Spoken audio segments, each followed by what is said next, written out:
pissed me off when you're on you know, I I'm think it gonna was restart this live. Veterans Day or something like that, because he was belligerent, but I knew he was belligerently drunk, and I've been like that on Clubhouse too. So, all I'm saying is that let him take the L by being the asshole. Okay, you don't have to sit there and take it to a place where it's going to distract people from the Kitty, number one this is cause, the great thing which is about Kitty. When what you're doing politically, and that's where I want to put my focus and interest on.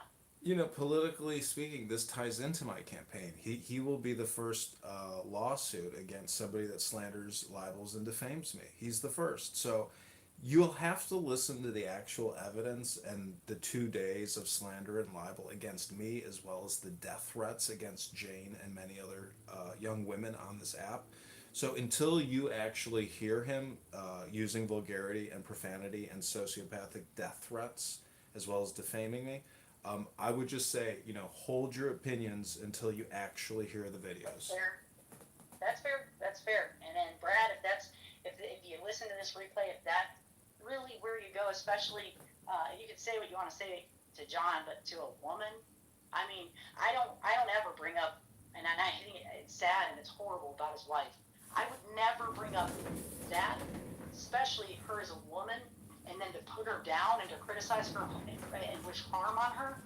The fact that you would do that, Brad, if you listen to this, it's not just an injustice of your personal character, but it shows like a weakness in everything that is good that you do stand up for. So don't. Just stop. I don't care what the reasoning was, where John pushed you over the edge, because I know that he can be a smart ass sometimes.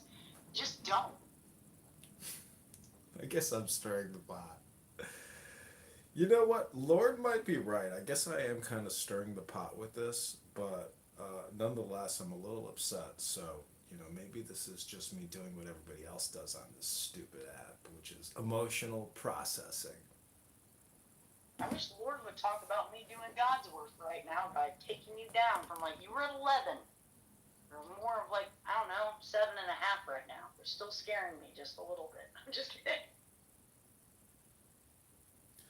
Okay, we're going to invite Lord back up to continue the roast of John Kitover. Go ahead, Lord. I'm in my 20s. And it's like, you tell me you're running for Congress. Nothing about the way that you move or like the things that I'm hearing coming out of your mouth sound presidential, you know what I'm saying? Sound. It's not about running for president, dude. Respectfully, Respectfully, bro, I'm not running for president, bro. Respectfully, I'm running for Congress, Lord. Respectfully, you sound like a bitch. And it's like Okay. somebody that I want to run for Congress is somebody that I want to be a solid fucking man, a solid grown man.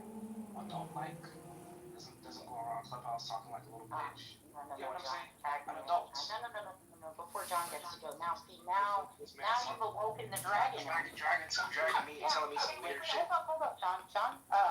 Don't let me have this one. So, hey, Lord, you've made it very, very evident before you ever even had to give your age, exactly what mental fortitude that you're using in order to use these fancy words about someone that you obviously probably, I don't even know how long you've been on Clubhouse, or if you know how to navigate like to tie your own shoes each day. But listen. I would rather trust someone that says grab her by the pussy than I would someone like Joe Biden. And if that's not diplomatic enough for you, if that doesn't work for you, Lord, someone who has to literally talk about overcompensating. Lord. I mean, like I would hold more stock and more masculinity in someone that could actually call themselves by a name than something like Lord. It's like, really, what are you trying to do here? Grow the fuck up. Tell your mom you're sorry for whatever it was that you did last week. You want to come home and that you're a little prodigal son. Nobody can respect that. Yes, but the thing is that they respect you even less. By what you're saying, they respect you far less. Never will ever push for anybody like this to be a leader. Because you're a bitch. So Come off as what jurisdiction? Well, first of all, what state do you live in? I don't even care what affiliation you are, right or left, blue or red. Yeah, of course, he's a bit. I didn't mean to say that. I'm sorry. I didn't. I stopped myself. But he was calling you the B word, John, and I don't think that you're a bitch. But he did kind of talk like, Well, see, eh, Kitty, this is where projection comes into play. Where if somebody casts vulgar dispersions against you, generally that shows their lack of self confidence. Because if your claim is that I'm a bitch and I have no self confidence, but you're coming here at 1 in the morning to tell me that I'm a bitch and have no self confidence, is it really me or is it you? So that's the thing about projection, where especially when you cast dispersions on somebody, is it really worth your time to cast a dispersion on somebody and slander them? It's a you problem. So maybe that has something to do with Brad Stauffenberger as well. Maybe we've learned something here this evening. and the room I was just in too. I mean, honestly, that's key lesson for me, and I wouldn't have came in here so red hot. Yeah, I think so for sure. And if that little bitch happens to understand, if you listen to the replays on this, we don't care about your vote. But for everybody else that wants to help, all proceeds to, well, the link will be somewhere where you can find. I don't have it on hand. And thank you for your campaign contribution, Kitty. It will not go to waste. I promise to you that I'm going to do a lot of the heavy lifting myself. And if you were here, I would take you up to Rockford and Peoria with me, and we would get the signatures to get on that March primary. I'm working on getting up there, and if I can donate more, I will, and I definitely will. Oh, don't worry about the money. If not, I'll get my family to, because they will definitely be 100% backing you. And I don't know Thanks. anybody on Clubhouse that considers themselves to have the same mindset and philosophy politically like you do. And yeah, Brad's one of them. A lot of things that you talked about, he talked about too. I know But there's I a lot think of that things he I checks agree with himself. him on, He but wouldn't be so pissed off. there's a lot of things I don't. I can just play for you. Go to Pepe's room that he just had, and you can hear what Brad's political positions are. He talks a Yeah, lot of there's shit. He thinks he's hot shit and he knows everything. It's unbelievable. The guy is in no position of power, but yet he's got opinions on every senator and congressperson who's ruling the country. Meanwhile, he's a fucking claims manager at a children's hospital. He denies little kids their health insurance. So, or he's going to the health insurance companies and fighting for the children. I'm sure there's a lot of good things about Brad, but you know what? It doesn't matter if there's 99 good things and one bad thing. I would consider the one bad thing that he has done against me is drag me for 2 days and slander me and not even have a conversation. Just vociferously word vomit out slander and defamation for 2 days straight and make death threats against women. What kind of a man makes death threats against women all day long on a social audio? Somebody with a fucking uh, probably brain clot. So it's not a health problem. It's a personality problem. Maybe it's a traumatic brain injury from the war. I don't know. Well, I don't want to talk about that. I don't even want to go there. Maybe it's PTSD from losing the strongest woman in his life. My phone is dying. John, take care of you. All right, if you can hear me. Yeah, I know a lot of people like to bring up their children or their deceased spouses, but that'll only take you so far in terms of sympathy with the campaign to elect candidate Congressman John Kitover. It won't work on my ears, because when you make death threats, either against me or against women that I know, and you defame me and slander me for 2 days straight, sorry, your management has got to know what you're doing. You're not going to get away with it when you attack me. It's just not going to happen. So, Mr. Tough Guy, I hope you like the unemployment line, because you know what? You probably won't get unemployment when you get terminated for the crimes you're committing, the laws that you're breaking, the fact that you're not working, that you're here on Clown House talking all day long, Brad. If you try to drag down somebody, they might grab you and drag you down with them. So be careful, what you say, Brad. That's all I'm saying.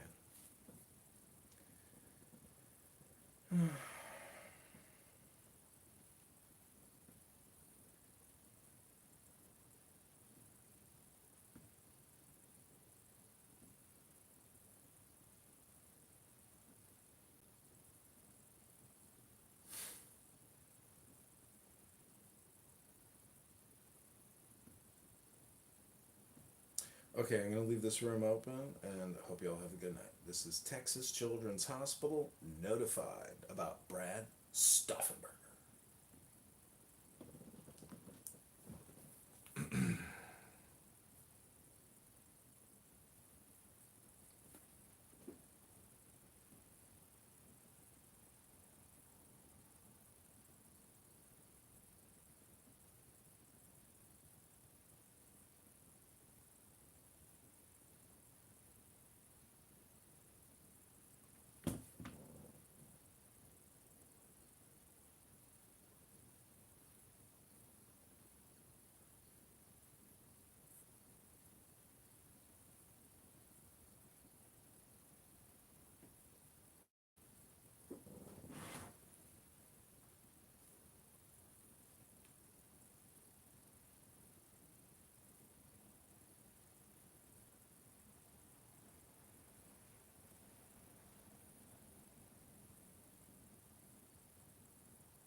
I have no husband. For thou hast had 5 husbands, and he whom thou hast now is not thy husband, and that thou saidest truly.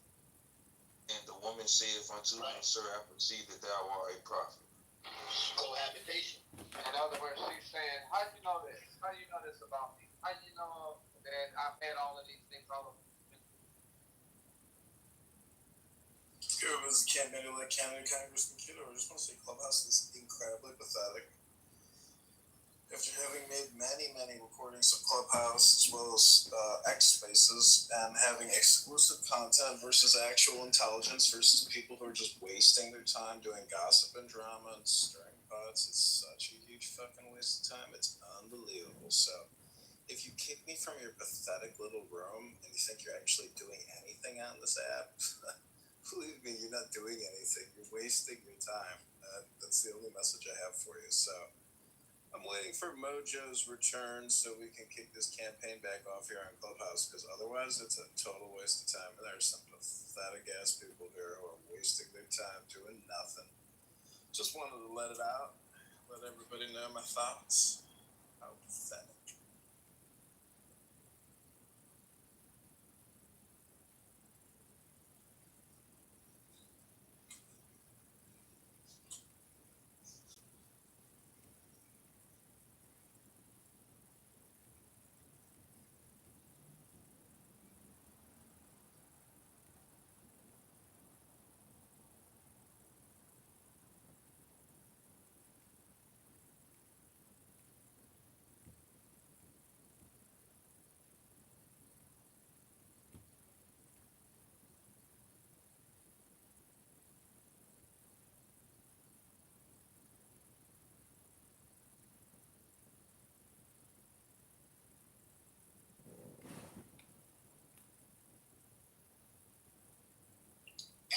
as it was when you first got here. That's not the attitude. And if this is going to be reduced to an economic zone, then the Republic cannot endure, right? I mean, through history we've seen.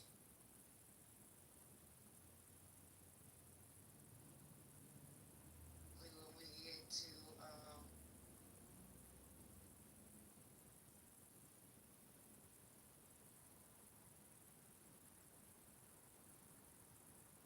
America came from those same people. America got wealthy and powerful because of the slave population that they had with them.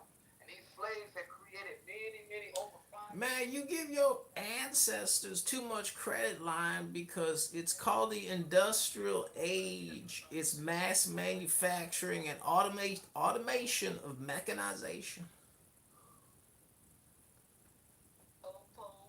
I want to roll here. Getting kicked from every room. Hey, dude, where's I'm from? But I think if he would have changed it, he would have called us. No, he wouldn't. He said he know what that.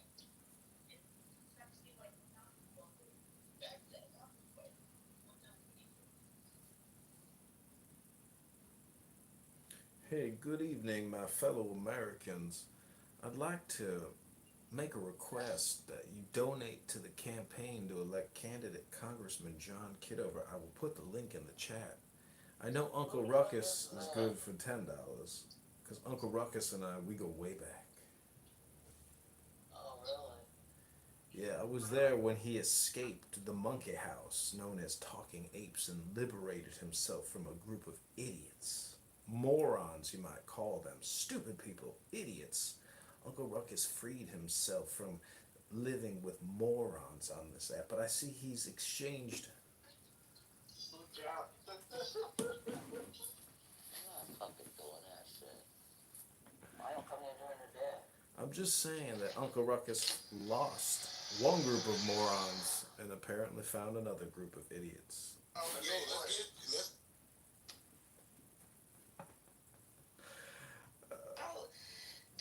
So as a man, I'm asking y'all because I don't have a weenie. Is that satisfying just to be able to just like fuck it, just pay for pussy for the rest of your life, or? Well, shit. I mean, trick it. I mean, trick it. I mean, different men have different meanings of trick. So you'd have to, because you got some stupid niggas. You take a woman to dinner. How you tricking? So, you really have to see like what he means. I thought it was for power trip purposes. Like I could buy you if I wanted to. I mean, different men, like, there's different men have different meanings of it. As a man over there, like if he's in Africa, tricking and the dollar goes far, the nigga might just be buying drinks and food, right? You in America, I mean, it's just, every man's different. So I don't, you'd have to really ask him. Some niggas might be, but I don't know. But we've been hearing all this manosphere talk all day, really for the last 5 days. So my question is this, at the top, is the manosphere, is it anti-black women, or is it about men's empowerment? I hear different things, right? I hear that it's about brothers getting together and trying to become better, talking about finance and fitness and being good husbands and good fathers. And then I hear some of the rhetoric, which, to be honest, is a little bit negative, right? So, and I'll be honest with you, if you ask me what I think that whatever good can be done gets overshadowed by the negativity, right? So to me, whatever good is being done, I think that it's a little bit Upset a few people. self-destructive, because it's hard for you to, if the goal is to do well and the goal is to make a profit profitable community and to be positive and to mentor young men and old men, I think the negativity will get in the way, if that makes any sense. But that's my opinion. But to the title, is it, you know, is it about, you know, is it about anti-black women? Are we against women? Or are we about just the upliftment of men? I'd like us to talk about it. Tell me how y'all feel. Everybody's opinion is welcome. Mamiya, if you'd like to come on the stage, we'd love to have you. I'm sure you have some comments on this, so you're welcome to come up. Well, I was always taught that a nation could never exceed its weakest link, and this was kind of like a NOI talking point of you will always be judged by the state of your women as a nation, no matter what. Um, Especially if you are to be the leaders of that nation. So you can't have one without the other. You have to work in tandem. And so I just don't see. Well, thankfully, I'm not a member of the nation. I got about an hour. I got about an hour. I wasn't saying you were. Strange New Worlds comes on. Okay, yeah. I was just speaking on those are some of the teachings that I was taught. Like you never exceed. Like even as a parent, you are only as good of a parent as you are of the children you bear as fruit. So like that kind of concept. Well, that's nice to know. Yeah, I'm good for about an hour until Strange New Worlds comes on. Okay, so I guess you're one of the leaders of the manosphere. So, is it about anti-black women, or is it about black male empowerment? Uh, as always, the devil's in the details, isn't it, John? I would say that it's it's definitely black male empowerment, no question about that. But with regard to being anti-black women, I would say it's critique of black American women. I would say it's a critique, and I think the critique is long overdue. And I think when we look at the evidence, we can see it. So, look, black women have critiqued black men for decades. Black men have taken it on the chin. Sometimes I don't even disagree with it. But the ladies are going to have to get used to the fact that it's our turn, and we're not going back, as your standard bearer last year said. We're not going back, and you just have to get used to it. You're going to have to get used to brothers expressing themselves and reflecting on whether or not what they say has a ring of truth to it. Putting on your big girl panties and getting on with the business of upping your game. It doesn't seem like that you got to get used to it because all those manosphere dudes are dying. That one of them got ball cancer. Kevin Samuel died. They're not even surviving. So ain't nobody but used to it. No one's listening to that. No one is. And with me, I don't give a fuck if you gonna put some old ass video. Everybody know how I look. I never ducked in. I never lied about anything about who I am and where I'm from and what I do. But I got you, homeboy. Unlike you, I'm not no broke bitch, and I guarantee you, I got you. Okay, so you ain't got to worry about that. So don't sit up there and fucking be posting no old ass video, lying, saying, "Oh, this is I that's who I am. I don't give a fuck." Like that was such a long fucking time ago, and your woman was fat. And she fucking lost the weight just like the fuck I did. So you need to shut the fuck up. Cause you the one who was talking shit about big women, and you had a big woman, and you was the one talking about baby mamas, and your woman was a baby mama. That's fucking crazy. All the shit. You the liar, and then you're the liar.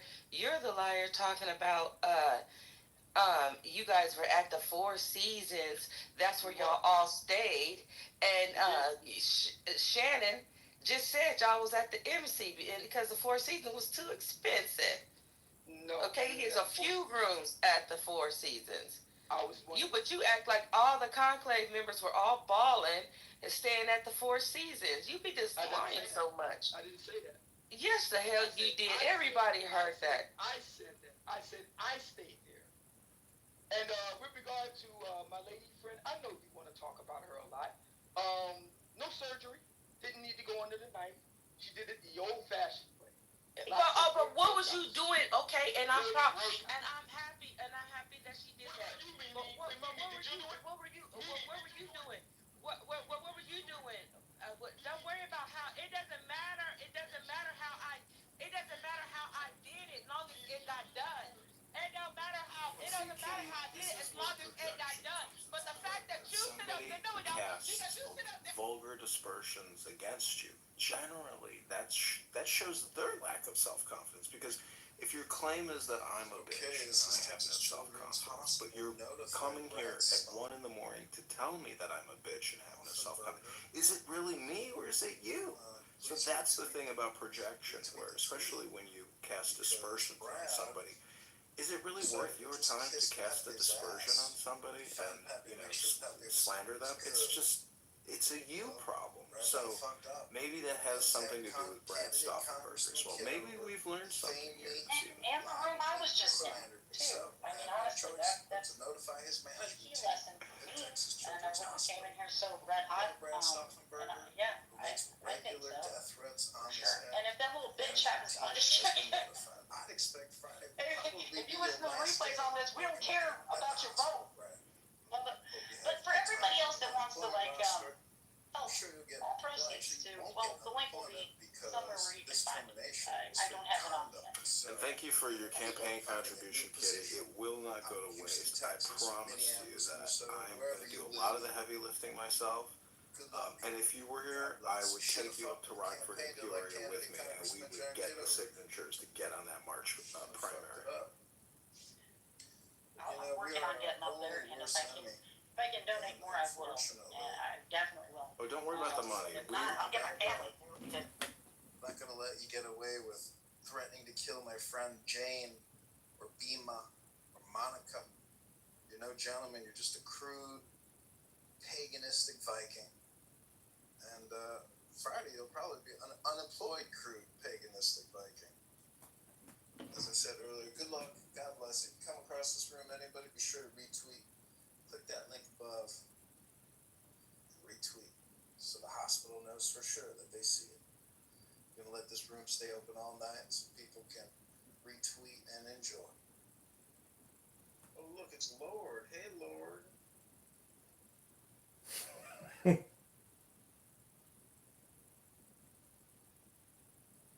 Click the link above.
aspersions against you, generally that shows their lack of self-confidence. Because if your claim is that I'm a bitch and I have no self-confidence, but you're coming here at 1 in the morning to tell me that I'm a bitch and have no self-confidence, is it really me or is it you?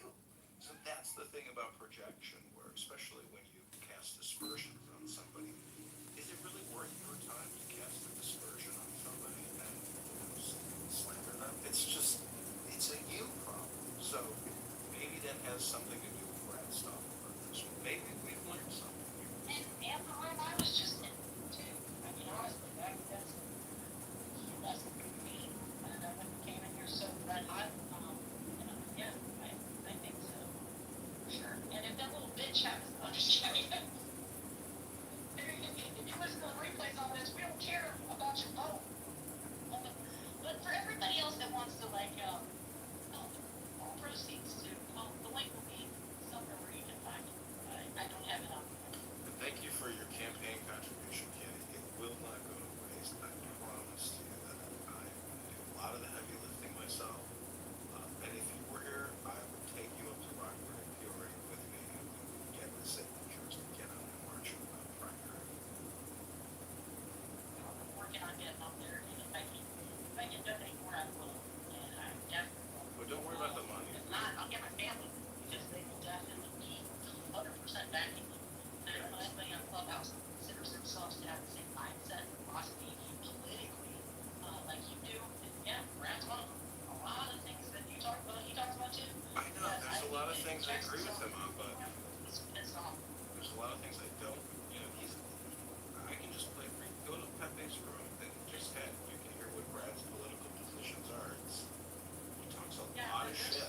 He thinks he's hot shit. He knows everything. The guy is in no position of power, but yet he's got opinions on every senator and congressperson who's ruling the country. Meanwhile, he's a fucking claims manager at a children's hospital. He denies little kids their health insurance. So, or he's going to the health insurance companies and fighting for the children. I'm sure there's a lot of good things about Brad, but you know what? It doesn't matter if there's 99 good things and one bad thing. I would consider the one bad thing that he has done against me is drag me for 2 days and slander me. And not even have a conversation. Just vociferously word vomit out slander and defamation for 2 days straight and make death threats against women. What kind of a man makes death threats against women all day long on a social life? Somebody with a fucking probably brain clot. So, it's not a health problem. It's a personality problem. Maybe it's a traumatic brain injury from the war. I don't know. Well, I don't want to talk about that. I don't even want to go there. Maybe it's PTSD from losing the strongest woman in his life. My phone is dying. John, take care of you. All right? You can hear me? A lot of people like to bring up their children or their deceased spouses, but that'll take you so far in terms of sympathy with the campaign. Like Congressman John Kitover. It's not work in my ears. Because when you make that Brad spends 50 years a week talking politics in Clubhouse, where he breaks the law by making regular death threats and defaming and slandering candidate John Kitover.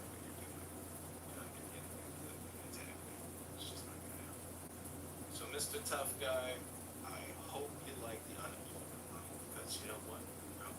You get terminated for the crimes, the laws that you're breaking. The fact that you're not working and you're here on Clubhouse talking. If you try to drag down somebody, they might drag you down. So, be careful when you see a Brad. That's all I'm saying.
taxes.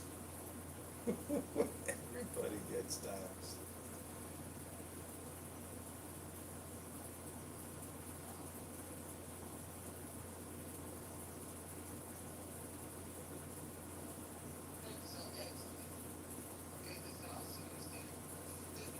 It saves space for narcissistic black people. Hey y'all, I ain't black, but I'm narcissistic. Can I be a part of the black narcissist party? So weak. Are you a narcissist? How are you a narcissist, I'm Brian? In the filing. military? I'm filing a lawsuit against the Clubhouse user who slandered me for the past 2 days. Does that make me a narcissist? How are you going to do that when you don't even know who they really are? Oh, I know who they are. I got their LinkedIn and everything. I know the hospital they work at. They're fucked. Wow. Yeah, let me put it on my PTR. You can take a look at this asshole, because he's a narcissist son of a bitch. Let me show you his face, his ugly fucking face. Look at this I might know him. ugly motherfucker. Ugly motherfucker. She said, is he really white? I don't know, he might be white. He an ugly. I don't know. He's an Irish beer drinking, shepherd's pie eating. Oh, he look like he ain't about shit though. He on Clubhouse or something? Oh yeah, his name's Brad Where he at on Stauffenberg. Clubhouse? Oh, he all around. He comes up here. He makes death threats to women on the app all the time. Oh, where I be at? Mango, where these people be at on Clubhouse? I never seen that part. Is there like another site? You know what? Now there's multiple sites. Hold on, wait, Shine. I'm convinced that Clubhouse is there now. It might be. Cause I barely ever stumble. I was like, where do white people go? I don't ever see a room somewhere. Yeah, they used to have a lot of rooms before. They did. I used to be in a little goo listening. Me too. Or I'll be on the stage. They had a stage of that was what is it called? When you're impromptu comedy is a name for it. I don't know why I just went out of my head. I used to be in that little Love and Light room. Yeah, and now all they have is a lot of these rooms that you're just listening to, like some video. Yeah. Those are a lot of the rooms that I see now. They even used to have a real estate motherfuckers over here. Yup, they did.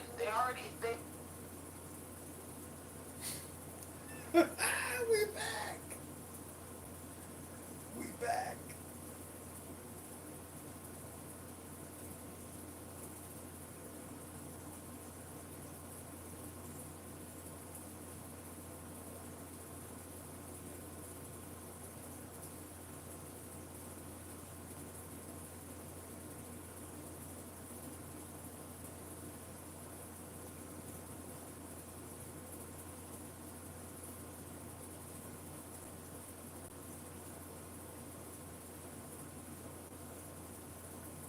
Oh, hey, Serendipity, click the link above. I've decided to notify Brad's management team at the Texas Children's Hospital in Houston that he comes out here and makes death threats and libels and slanders me, so be sure to retweet. Thanks, Serendipity. And if you talk to Brad, make sure you let him know I've notified his management at Texas Children's Hospital. Very quick and easy.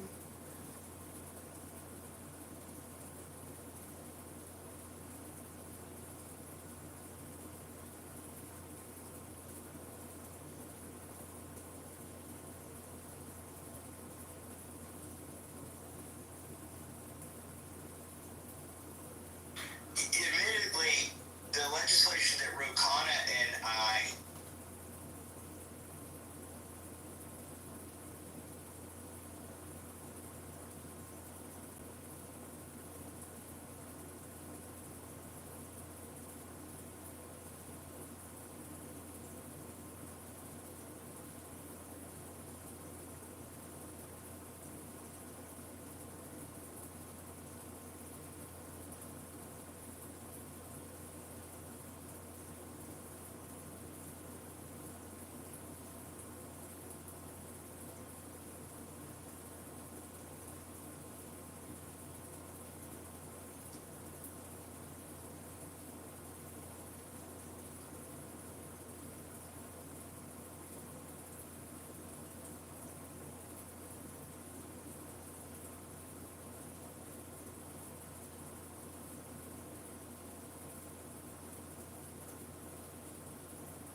He's not buying protection for Palestine, right?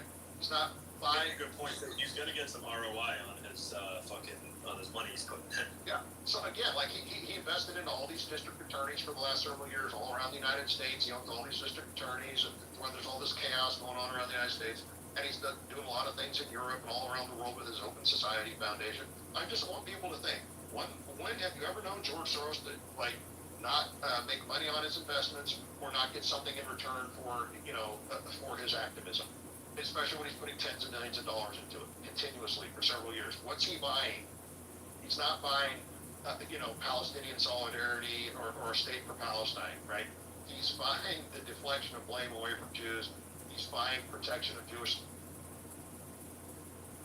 Truly is at times, because Soros is so demonized, rightfully so. But a lot of people, especially the MAGA people, a lot of people don't realize he's even a Jew. They just default to Soros, rightfully so. But then it's George Schwartz. He changed his name too. Did he really? Of course. They all Absolutely, of course he changed his name. And you really believe his story that when he was 12 or 13 years old, was relied on him, little 12, 13-year-old, to point out whose wealth they should strip? People actually buy into that bullshit story? Yeah, just like the whole imagine the lies they tell, and because he was so smart, or his dad was so smart, they were able to change up his identity and get him an ID saying he was Christian. That's why they entrusted to him, and they needed his intelligence to figure out who's who in the concentration camp so they could steal that person's wealth. And he still repeats that bold-faced lie to this day.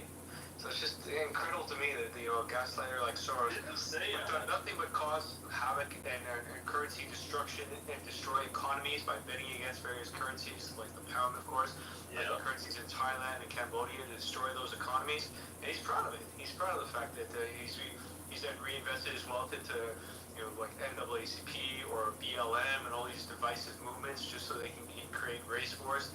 And then, sit there and laugh. And then they'll also hire instigators to go and, infiltrate these college campus rallies and turn them into riots. So the cops that's how they work.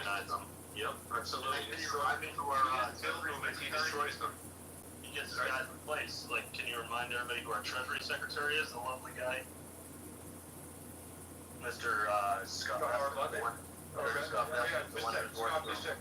Scott Bessick used to use his prodigy for one of them. He's got many. Yep, worked for him for 40 years. I think he still does. Helped crash the He's homosexual too, I believe, right? Yeah, I think he's a Jew. I thought I was 100% correct on that. Not 100% correct. I think he's a Jew. I know he's homosexual. He's a homosexual. I'm not sure if he's a Jew. He's probably another Peter Thiel.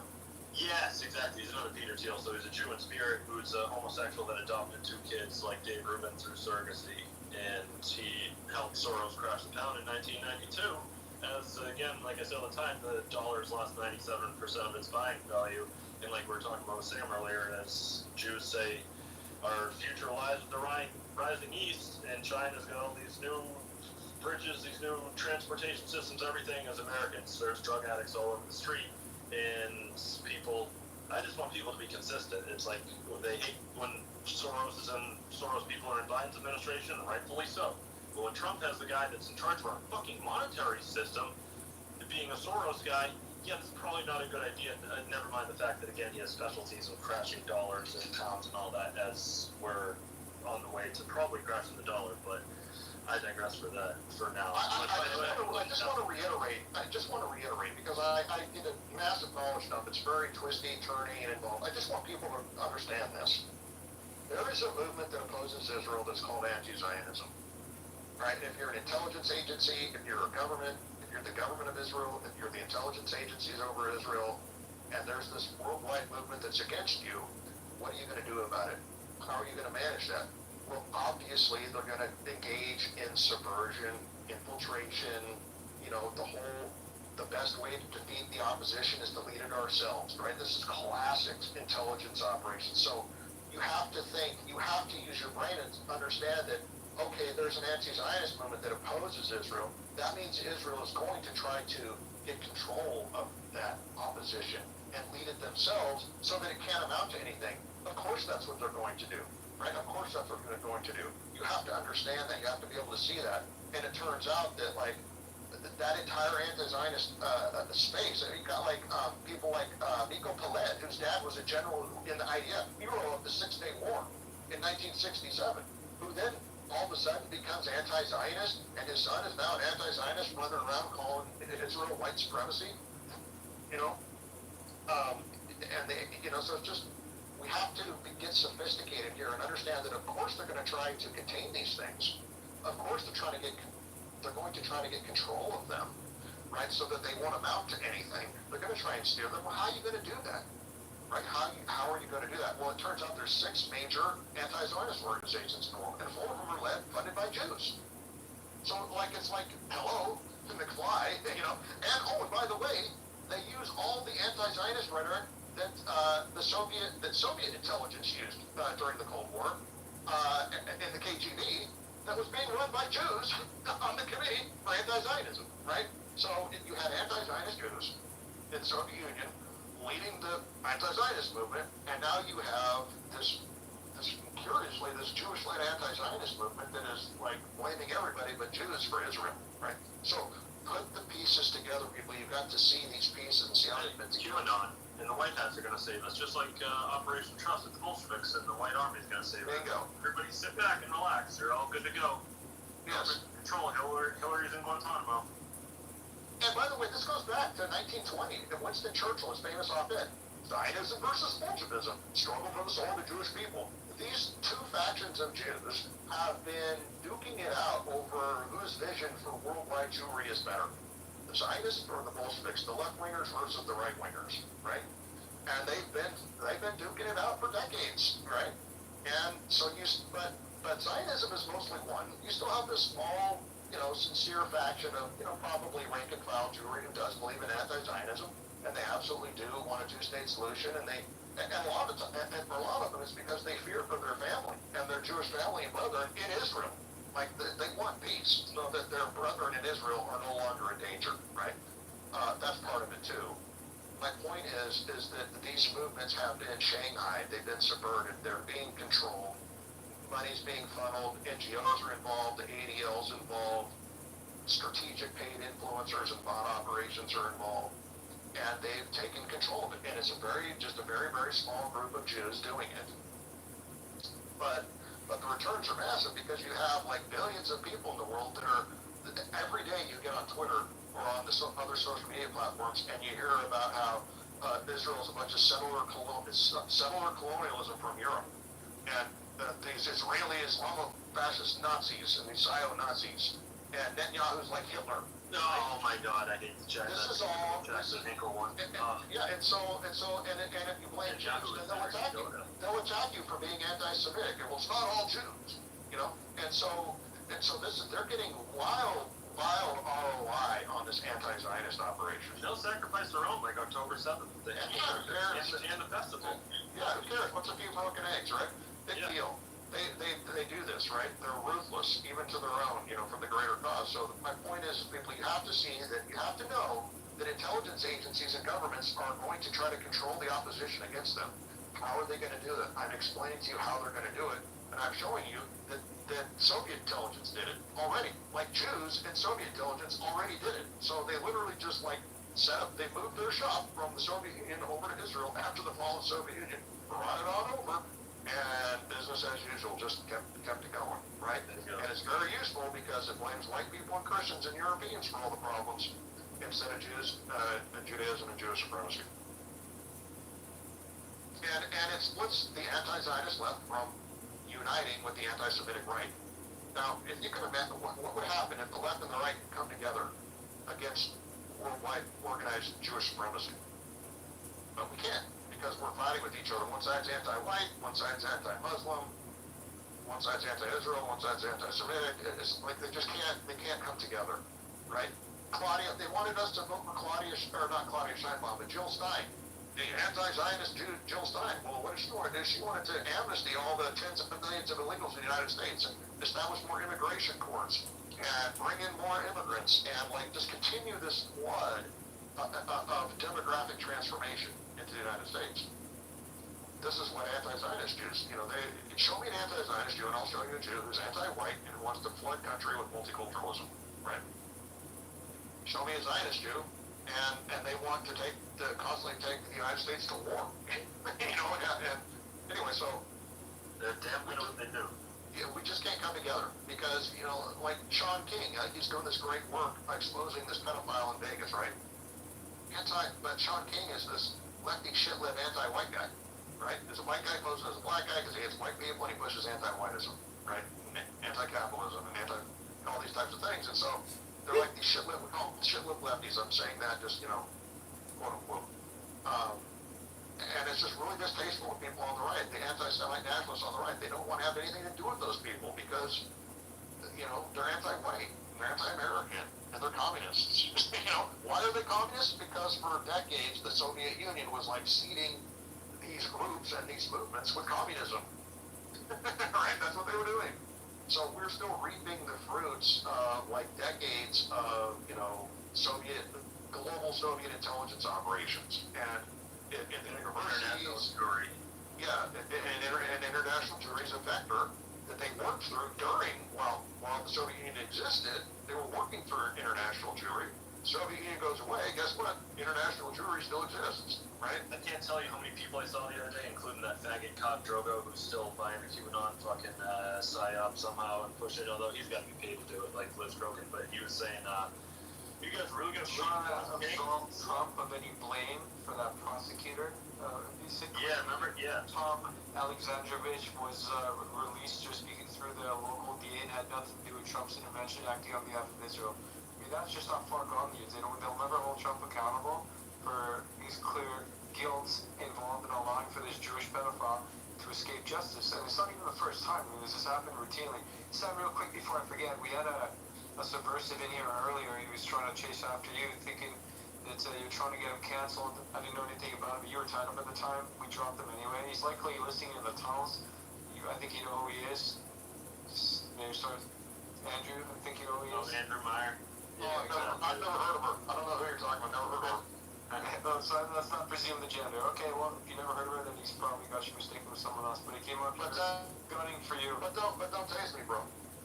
Yeah, exactly. That's the one, yeah.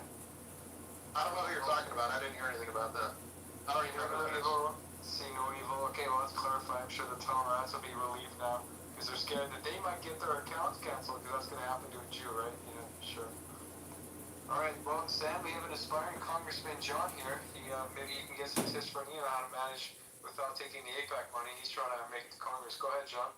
Yeah, I'm not taking APAC money, unlike Darren LaHood. I mean, if APAC called and said, hey, here's $50,000 like they do to Darren LaHood every year, I mean, you know what? Maybe I would take that money to run attack ads against Darren LaHood. But speaking of Andrew Meyer, don't tase me, bro. I know Andrew Meyer from Clubhouse, where I made a lot of recordings of Andrew Meyer talking about 9/11 and how it was an inside job and a huge cover-up. So he reported my YouTube account and got my YouTube account clipped.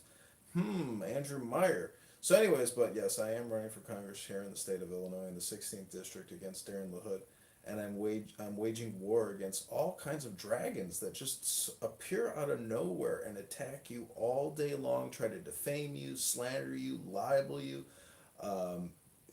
It's unbelievable, the pieces of shit in this world who call themselves Trump MAGA or Republicans. They basically, people have a lot of personal problems, and I think a lot of people project them onto you as you talk to them in social audio spaces. So I think that's probably one of the issues that goes on in the social audio ecosystem, is that there's a lot of projection and very little actual information. Nobody reads books. Nobody does grok queries. Everybody is literally just like on the warpath to project and attack. That's what I have observed over the past 48 hours. Yeah, John, I'm not sure if you heard Diligence Space earlier. You had Congressman Massey on, and he mentioned that he's demanded for the Epstein files to be released. He had a personal conversation with Pam Bondi himself. He said something will get released. There's the news release that something might get disclosed. Who knows? It'll likely be redacted anyway. What are your thoughts on the Epstein files? Yeah, I heard the whole Thomas Massey interview with Diligent Citizen today. I recorded it, created all kinds of clips on YouTube. He says September 3rd is when they're back into Congress, and I think he said end of September, mid-September. they're going to have their press conference on the front steps of Congress. But he said he's also going to do a drop, that they have some juicy gossip which is going to cause a major problem, some type of poison pill that he says he's going to drop. So, you know, I I just, the fact, I just think all this stuff is going to get redacted and you'll never see it, because I guarantee you that Jeffrey Epstein was playing both sides of the fence. He was doing espionage, first of all, for himself, for his own personal power and his own personal blackmailing and financial arrangements. And then B and C, he was probably, or even D, he was probably doing intelligence gathering and payoffs with not just Israel, but also the UK, and Prince Andrew, etc. So Epstein was the man in terms of carrying out international espionage, blackmail, manipulation on behalf of a lot of people, and also himself. The guy was worth $800 something million. Real quick, John, 1 second. What the glitch is going on? True. Do you see how many people are in the space? It says 2,780 for me. I don't know what the fuck's Yeah, we're getting botted. I mean, that's what happens when you rely on an Israeli company check to deal with bots. They'll attack a space they don't like, so. What the fuck? What the?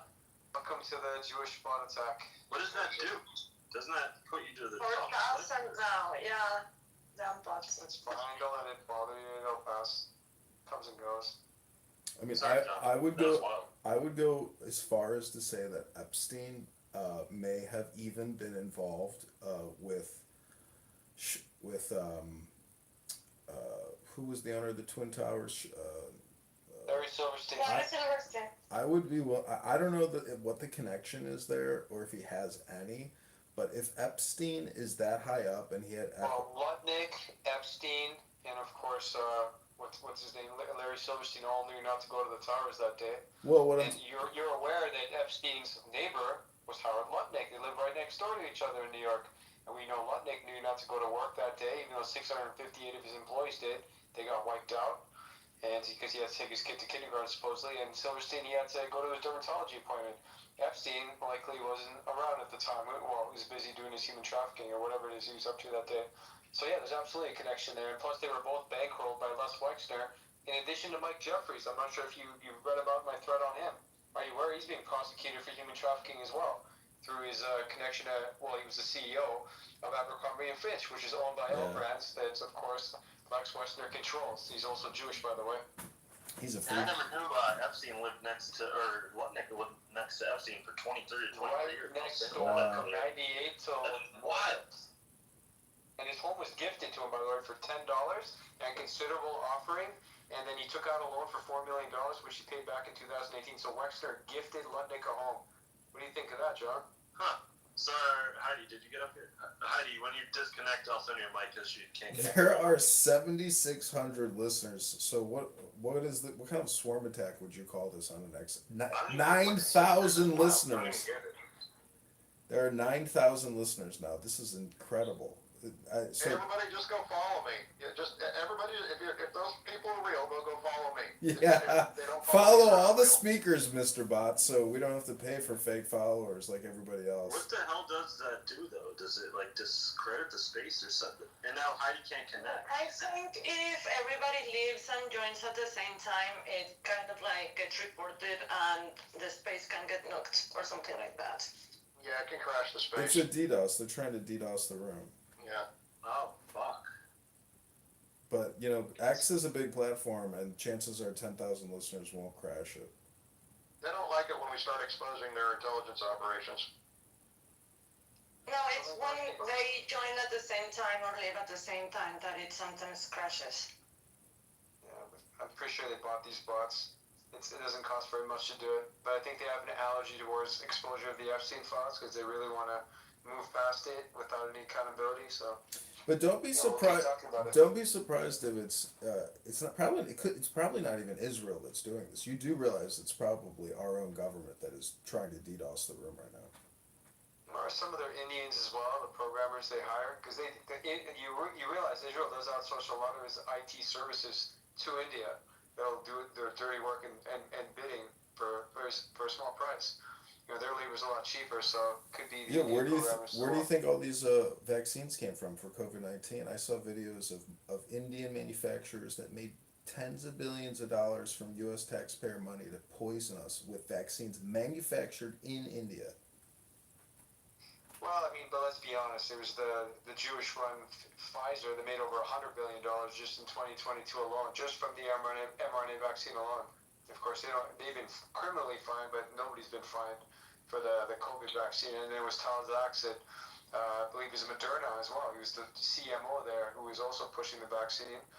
And Danielle was also pushing it as well. So he's got one in his office still. And I threw on the nest a Jew admitting that RFK that wrote a book and claimed that it increased the fertility rates for Jews while it decreased rates for whites and others, right? Heidi's stuck on connecting. Heidi, you're stuck, so I'm going to remove you from the space real quick, and then hopefully that'll unglitch you. Send her a mic. She's like, do you hear, does it say connecting for you? It's spinning? It does. No, I already sent her a mic and I told her to reset. Okay. So yeah, I think DDoS thing's fucking up. Yeah, true. I'm gonna ask Brock. Look at Dr. Stanley Plotkin. He's the father of vaccines. He's been in the game for over 4 decades. How do you do it? Made the claim that none of these vaccines have been tested for safety, and yet they're still marketed as if they are safe, even though they cause all kinds of side effects. They've only been widespread in use since the 1970s. We went from like 3 or 4 vaccines to over 70. You know what's crazy too? Yeah, 72 of them. Which, like I said all the time, people that don't know and all the bots you can hear, if you give your children all 72 quote-unquote vaccines, because again they're not, because they've never been tested and they're fucking not vaccines, they don't work. You're giving them 13,000 micrograms of aluminum, 600 micrograms of mercury, which is fantastic, and 200 chemicals, including baby aborted fetal cells, formaldehyde, like egg yolk or whatever, so then you get all these allergies and you're sucking big pharmaceuticals your whole life. And that's the way they juke the stats too. I found this out last week, like they did with the pandemic with the mRNA vaccine. They said you technically weren't vaccinated until 2 weeks after your second vaccine. So if you fucking just pulled a Tiffany Dover and died after your first quote-unquote vaccine, I call it quote-unquote because it's obviously not, especially that one's literally not, got voted in the 9th district of 9th Circuit Court in D.C. like a year and a half ago said that it's not a vaccine, it's gene therapy, aka gene editing. But if you were, after your second dose of mRNA, if you died within 14 days, you were not, or had a side effect basically within 14 days, it did not count, you're not counted as vaccinated. And they do the same thing for the childhood vaccines.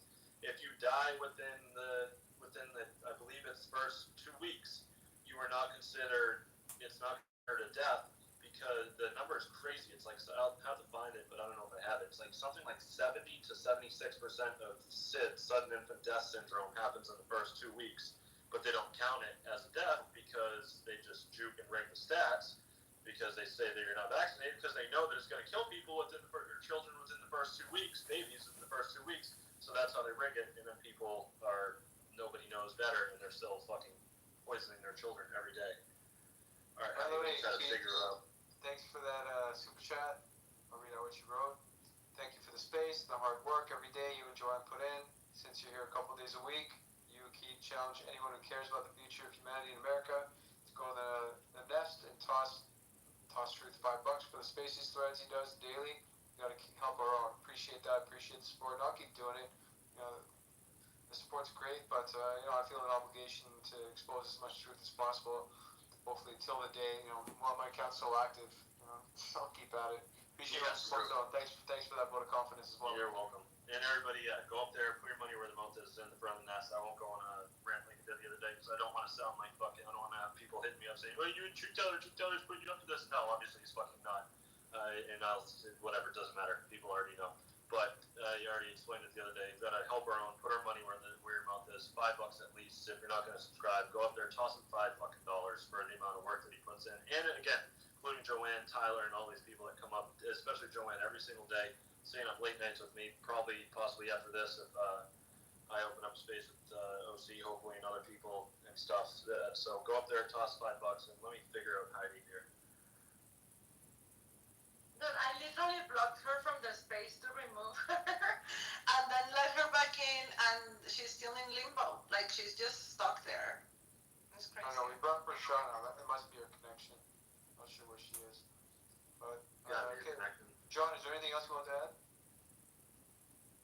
No, I just thought the Thomas Massey thing today was fantastic news.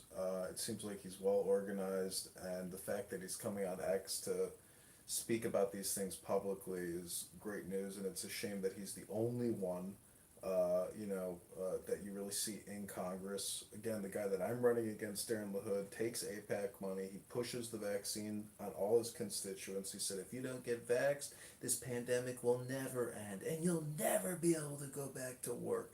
So that's the type of asshole he is. But yet people will probably still continue voting on him. But over the next couple weekends, I'll be driving to Rockford and Peoria. So if there's anybody in Illinois that wants to help get petitions signed to defeat rhino vaccinologist Darren LaHood, please follow me, message me, and I'll send you details on where we're going to be and how we're going to get signatures. Thanks, everybody. Alright, well, good luck to you, John. Hope it all goes well and be safe. Those APAC guys are pretty ruthless. Thomas Massey will be the first to tell you saw it happen with his wife. Unfortunately, God rest her soul, just for exposing APAC and the fact that all congressmen that take APAC money end up getting their handlers as well as babysitters. So. Yeah, we sure are pretty far ahead of the other ones. I'm scrolling because I know you followed me back. I'm scrolling through some of the Thailand. So you got that lovely Vivid guy talking about October 7th and all that, but we can save that for another day. But Tisha, did you want to jump in because you're always quick, and then we'll go to my guy William. Yeah, thanks guys. I appreciate it. It's obvious history repeats itself. I love that you guys brought up Operation Trust because there's a whole lot of people making money off some of that Q nonsense. Liz Grogan, she will never ever mention Branson. Isn't that interesting? Why? Oh, yeah, because she went to his island. She went to his island, absolutely. Hanging out with the Bronfmans there, Sarah and Claire. Yeah, she'll never bring it up. I tried to, I cornered her, she will not speak on it. I mentioned, I actually posted something below about the $500 billion for the Stargate project. That's below, if anybody wants to read about that. And I wanted to mention, I'm sure you guys know about this, but it's so crazy, that Trump decided to put back up the Albert Pike statue.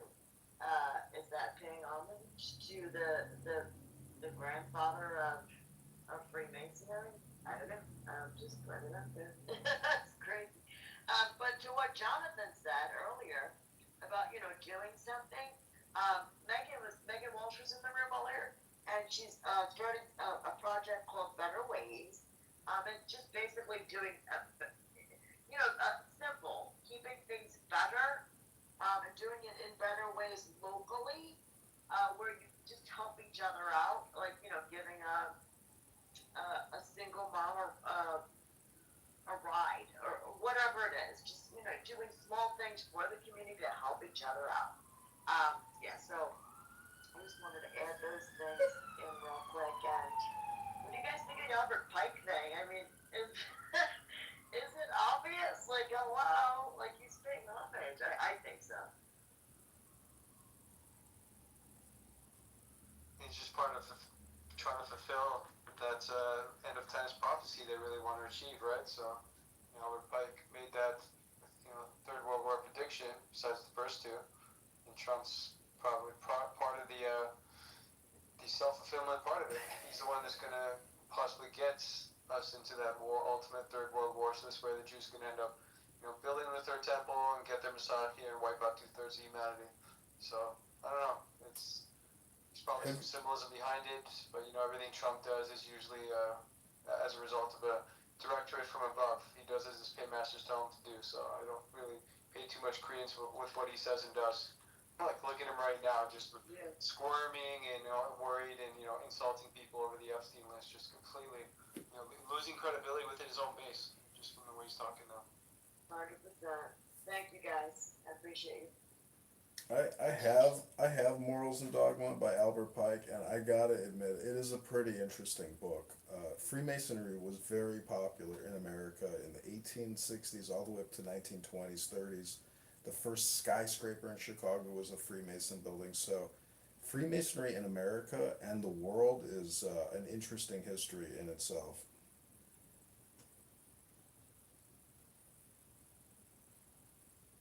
Yeah, agreed. All right, I think it was William, and then Prashant. Go ahead, William. Hey, Truth, how are you?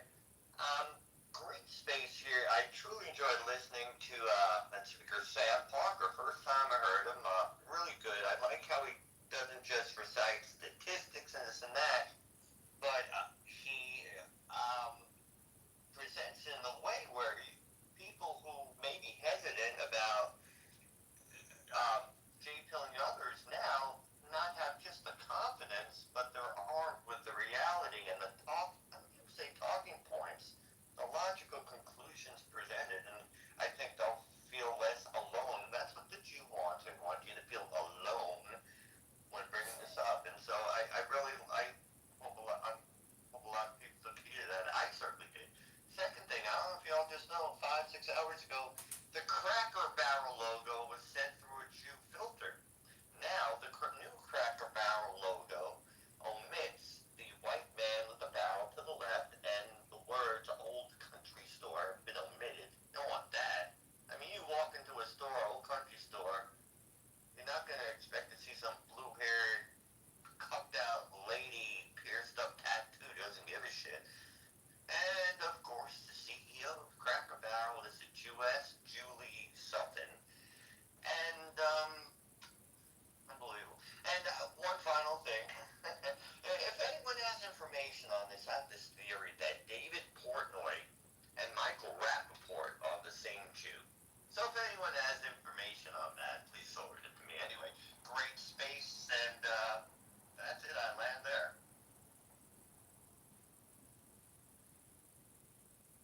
They probably have common ancestry, maybe the same grandparents, great-grandparents from all the inbreeding, that's why they look similar. They're separate people for sure. None of them can act and somehow they evade. I think Rappaport is more dependent on getting his George Soros funding, just where you can promote Israel all the time and deny things like apartheid. Whereas Portnoy, he's just a nut job, man. They say Michael Rappaport's herpes sore on his lip has infected over 8,000 people. Sure, it's not 6 million. Is that for real, John? 8,000? At a minimum. I mean, I'm just making a joke. Yeah, don't stare at it too long on your phone screen, or it passes through the cyberspace. If he's on X, space becomes contagious. Be careful, guys. Don't get too close. Liz Broken claims to have brain damage from that. From getting a fever sore or whatever you call it, herpes on her lip. She claims to have brain damage from it. She does. Look how the room went down to 492 people after that DDoS attack. That was wild. I've never seen that on X before. I've seen it get much higher, like 50, 60,000 in big spaces. Yeah, I guess we're not that big of a deal yet. We'll work our way up. 7 to 8,000 bot attack. That's respectable though. That's nothing to sneeze at. You're definitely you're onto something there. So how do you, let me ask you a question. How do you defend against being labeled a Jew hater, anti-Semite, knowing that if Israel wants to stop any type of American organizing in terms of stopping funding, stopping weaponry, I mean, basically the status, a lot of people want the status quo to stay the same. So I'm just wondering, how do you defend against being labeled, anti-Semitic? Talking about the country or a person? Here as a person here on the spaces doing, patriotic activities, because, if you believe that 9/11 was an inside job or a cover-up or a Mossad operation, or you believe all the subsequent wars and all the spending was a plot to essentially protect Israel from Saddam Hussein, from Gaddafi, from all these people that wanted to destroy Israel, I'm just wondering, how do you as an American who is a patriotic American firster, how do you defend against the label of being anti-Semitic? Well, first of all, you can't worry about being called a name. That's number one. I get called a Nazi, anti-Semite, Jew hater, a racist, probably or some combination every day, literally every day. You have to, number one, not be worried about it or let it phase you. Although I do acknowledge that if it's new for you, it will be jarring, it will be dispiriting, it might hurt a little bit, because most people have good hearts and nice people, and they don't, want to be called these vile smears, quote unquote vile smears. But number one, it's got to be tough, and who cares what they call you? It's just like when you're a kid, sticks and stones may break my bones, but words will never hurt me. That's number one. Number two, if somebody calls you a Jew hater, there's different ways of dealing with that. One way you can deal with it is like, name the Jews I hate. Like, if you're in a conversation or somebody accuses you of being a Jew hater, say, name the Jews I hate. Put them on the spot. Tell them to tell you and list the Jews that you hate. And they won't be able to, probably. Does anybody really hate, like, Stan Lee? I mean, maybe some hardcore anti-Semites or white nationalists maybe hate Stan Lee, the comic strip, artist, the comic creator, Fantastic Four, X-Men, these types of things. I mean, does anybody hate Stan Lee? Does anybody hate William Shatner, Captain Kirk, I mean, maybe some people do, but there's,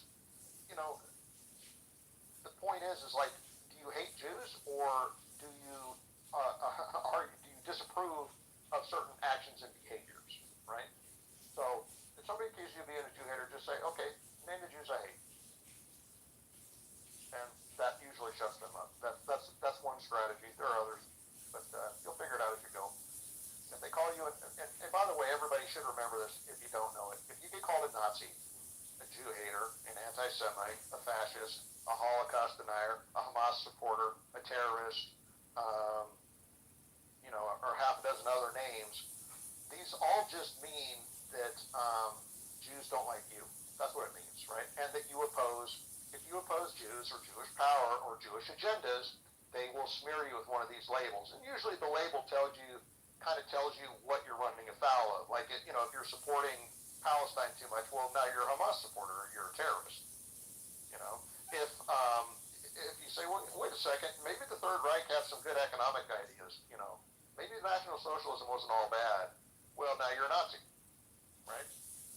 If you want to close the border, and control immigration and deport people, you're a white supremacist, you're a fascist, right? But these all mean the same thing. They all mean that you oppose Jews and Jewish supremacy and Jewish power and Jewish agendas. That's what it means. It means that they hate you. That's what it means. And they'll always attack, strike out and cry out pain as they attack. That's what they're doing when they call you those things, right? So, you just can't be fazed by the names they call you. You have to remember, like, when they call you these names, it means you're usually over the target. Yep. And just keep pushing forward anyway. And if they really challenge you and you want to strike back, to say, okay, name the Jews I hate, and make them name some Jews you hate. And they probably won't be able to name any Jews that you hate, because it's quite likely that you don't really have a visceral hatred for any specific Jew. Maybe a few, maybe there's a few. And if there are, then you can be sanguine about it and say, I hate them. Like, they sent the SWAT team to my house 9 times in 4 days, like they did to Lucas Gage. Maybe then you say, well, maybe I hate some Jews. Yeah, Sam nailed it. Also, the way I go about it is don't give it any attention. Just ignore it for the most part, because they want you to fight back. Then they get you caught up in. Yeah, mine is if you must engage, that's the strategy. But normally I just ignore it, just block and move on or ignore. You can just cite Shulamit Aloni. She was a former Knesset minister and won some Israeli Person of the Year award. And she stated clearly on this one episode of Democracy Now! That, anti-Semitism, that's a trick that we use to stifle legitimate criticism of Israel. And so it's just resorting to ad hominem, essentially, to, try to demoralize you and stop you from just observing criminal behavior.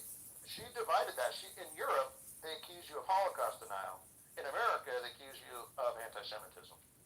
Yep. Right? Correct. So it's geography dependent. Now, Victor Ostrovsky, former member of the Mossad, he says that, the Mossad would use the B'nai B'rith to smear people in the media. People, if there was anybody in the media stepping out of line or getting out of line. The ADL derived from B'nai B'rith, if you recall, right? Correct, What's correct. his name? Leo Frank was a member of Benign Birth before they developed the Right, yeah. In fact, it used to be called ABL of the Benign Birth.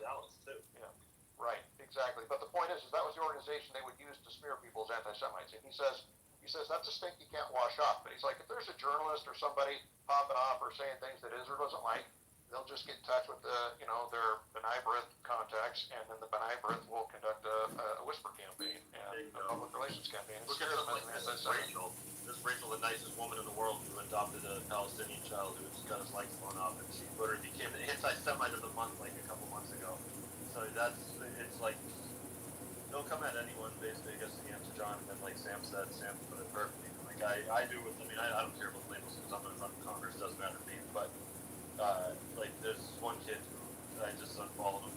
Well, I don't even care about one. Sometimes I do, sometimes I don't exist, make no accounts, but I just like, he'll probably 20 times a week he'll at me and fucking say all this shit, blah blah blah, all this fucking absolute nonsense.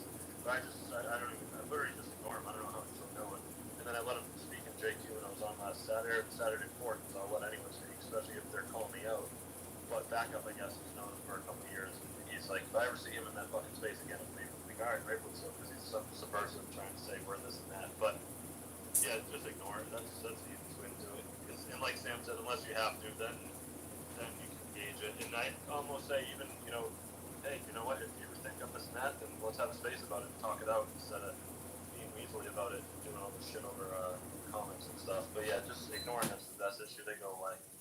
Well, I mean, in 2001, when 9/11 happened, I'm only 19 years old. Everybody is very naive at 19. Nobody understands the history prior to 9/11.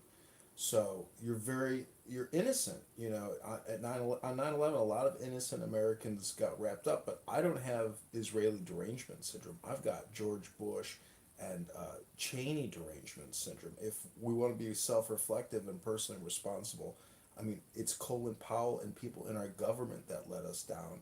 That instead of doing a controlled response to 9/11, we are now $37 trillion in debt with a pandemic, scamdemic to top off 25 years of war. So I'm just saying, you could sit here and blame Jews and Israel all day long, but when it comes to our own government, we live in fucking clown world. What I would say to that, though, I was going to add one more tip to how to deal with a label Jew hater or whatnot, and that's that first of all, why is it they don't take issue with Jews blaming all Germans collectively and still collecting reparations from them? Why is it that Jews get to generalize for those they don't like, for those, say, the Italian mafia, they would just say the mafia, blame all Italians to add that stereotype to their good name. But then they have a problem with others, Gentiles, calling out Jews for their criminal activity. Now, again, I have no problem condemning guys like George W. Bush and Dick Cheney, but I mean, look at who the people that were surrounding them was. They won't mention Paul Wolfowitz or Richard Pearl or Scooter Libby, 3 Jews that were responsible for the foreign policy plan that ensued following 9/11 that took place. And what preceded 9/11 was, of course, the Klingberg memo that was drafted by the State Department. That was by, again, individuals like David Warbser, again, Richard Pearl, and also Doug Fife, 3 Jews who had the plan to invade Iraq and also Syria. This is in 96. And then in 98, you had, Bill Kristol and Richard Kagan, 2 Jews, in addition to Paul Wolfowitz. That's Robert Kagan, by the way. Robert Kagan, husband of Victoria Noodleman. Yeah, Noodleman. Who devised, her real name's Noodleman. She changed it. And Kagan is short for Kaganovich. He shortened his name as well. Descendant of Lazar Kaganovich, the Bolshevik Jew. So you have all these Jews in charge of the State Department that devise these policies that end up becoming the foreign policy for America to get into wars against countries like Iraq, Syria, Lebanon, Libya, and then later Yemen, and of course Afghanistan to begin with, and then later on Somalia, Pakistan. So they come up with these plans to destroy these countries, and then they create a psyop, a false flag in 9/11 to be able to justify the war, just like they did with 10/7. So you have to see this strategy with these Jews, and they do get caught a lot too, like with the Levant affair. What was the plan there? To want to bomb certain strategic sites in Egypt, Egyptian Jews carried it out, but they got caught. It didn't happen. So no one's not condemning the treasonous government for lying to get into the Iraq war, but you also have to remember when Benjamin Netanyahu was pushing for that war, and and that Cleveland memo was actually directed at him. It was really a policy memo that was written for him when he took power in 1996 to do his first term in Israel.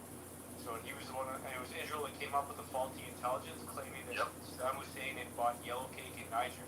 So they provided false evidence to push America into war, and also claimed there's weapons of mass destruction when they weren't there. So And then what did Netanyahu say in 9/11? I don't know exactly.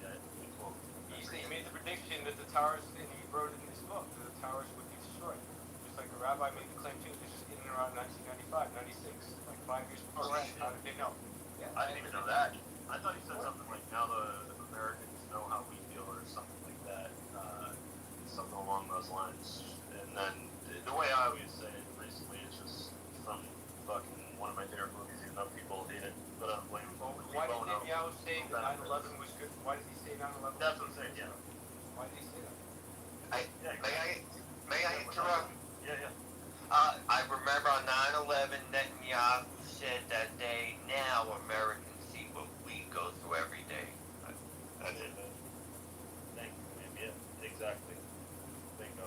So yeah, I mean, it is like someone. I think it was me and Truth a couple weekends ago. Yeah, it was some girl. I remember that lady from Iran. I forget her name. Some random name coming up being like, "You guys just." I forget what you're saying that you guys don't blame your government this and that, and you guys just try to. I don't even think you're saying scapegoat and shit. I forget what it was, but it's like, no, yeah, our government's 100% responsible as well. Like Johnson, Dick Cheney, obviously, Donald Trump.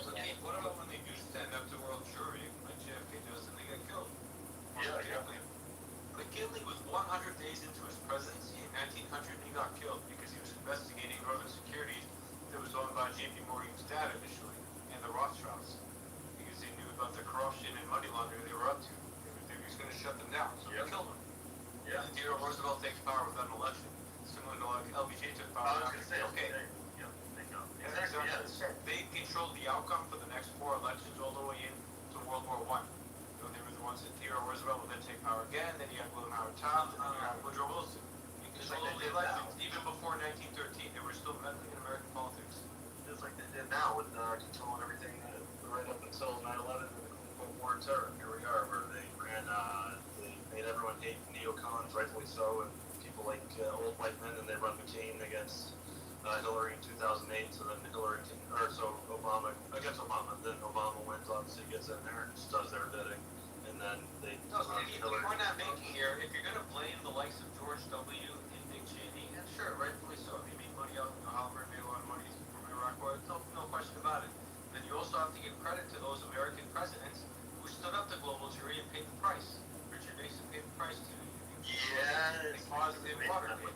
George H.W. Bush, they were going to assassinate him. That's what I heard. His presidency because he suspended $10 billion of aid to Israel. So whatever American presidents, white American presidents, stand up to global jury, they pay the price with either loss of election or some bullshit scandal, like even Clinton and the Lewinsky affair, because he wouldn't release Jonathan Pollock, so they publicized the tapes, the Lewinsky tapes, because they were spying on him. And then all of a sudden it shows how much these Jews truly, quote unquote, care about us. As soon as you do one thing to go against them, boom, you're Nixon, you're Clinton, you're George Bush Sr., all these things, you're JFK, you're McKinley. And that's why I say, like, I joke about it, but don't joke about it. Like, the only ticket I would vote for in 2028, I ain't voting for anyone. I am a political atheist. I am opting out of the system. But the only ticket Fuentes loaded it on Alex Jones like a month ago when he was on. Dan Bilzerian running. I don't think it's true, but I hope. But the only one, like I said all the time, I'm kind of doing my best to will it into existence, but it's not going to happen. I hope it does. Is Dan Bilzerian and Owen Schroyer in 2028. But then, like I said, in the same breath, if that was to somehow come to fruition, which I truly hope it does, really do, but I don't think it will. But if it did, I don't put it past these motherfuckers. That's why when people say, like, backup and stuff, I agree with them. Maddie as well, like Maddie Black from Burn Pit Podcast.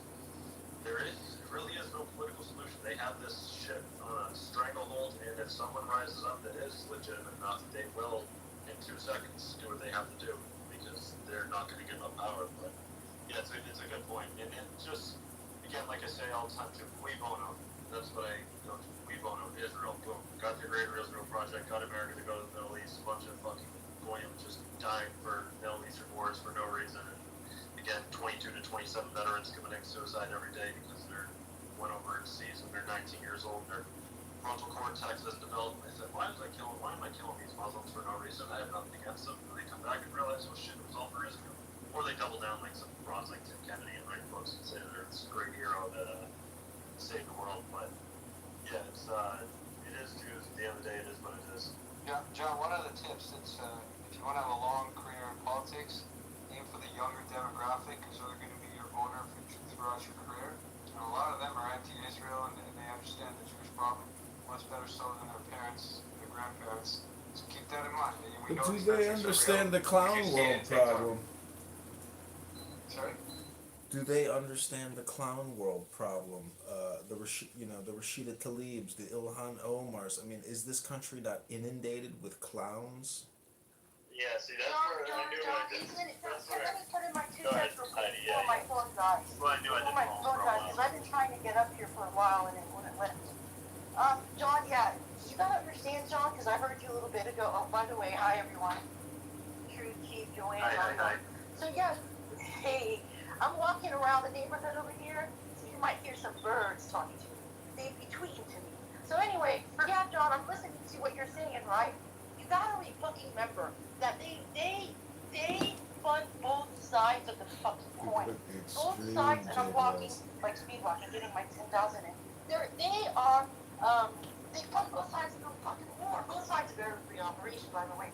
2017, when I went back to my hometown, Tampa, Florida, for a trip, my Arabic Lebanese friend took me out for a nice Mediterranean meal at a restaurant in Tampa called Biblos. So we went there, we had a good old time, then we got in our car. Now as we were driving away, we stopped at the stop sign. We got a little bumper from behind us. Somebody from behind us. So everyone stopped, he stopped, we all opened the car, and I looked at the behind the bumper, and I told my friend Lisa, I said, all right, no big deal, he didn't scratch me, let's go. No, I want to call the cops. No, it's really not a big deal. He said, you can just get it fixed for not even $10. Let's just go. It's too much to sit here waiting for police for an hour. No. Okay, fine. So then we walked to the car. We asked the guy. I said, do you have insurance before we call the cops? I didn't want to get into this shit. Like, I don't give a fuck. I don't care about police. Like, don't call them. But she was so adamant. So he handed him his ID. He was a Palestinian, an arms dealer from McDill Air Force Base in Tampa.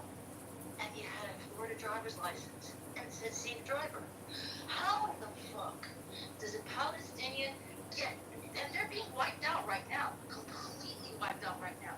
How in the fuck does a supposed Hamas leader, right? We wiped out Gaza because they're all Hamas, get a driver's license. It says safe driver, and on the license, it says arms dealer from Palestine. And he works with McDill Air Force Base. How does that happen, John? Like how? Well, Laura Loomer has exposed how the State Department, some fucking asshole employees, have been allowing these women, pregnant Palestinian women, to come here and have their anchor babies. I'm talking about Isn't two that fucking I do. I love how you on the Palestinians. Isn't that a on the Heidi thing, they do. I've said it for a while. They put these people like Rashida Tlaib and Ilhan Omar. I'm not sticking up for them at all. I'm not defending them. I'm not on their side at all. But they put them in places so then people, to be honest, like yourself, John, can say, "Oh, look, what do we do about these dumbasses?" Which they are dumbasses.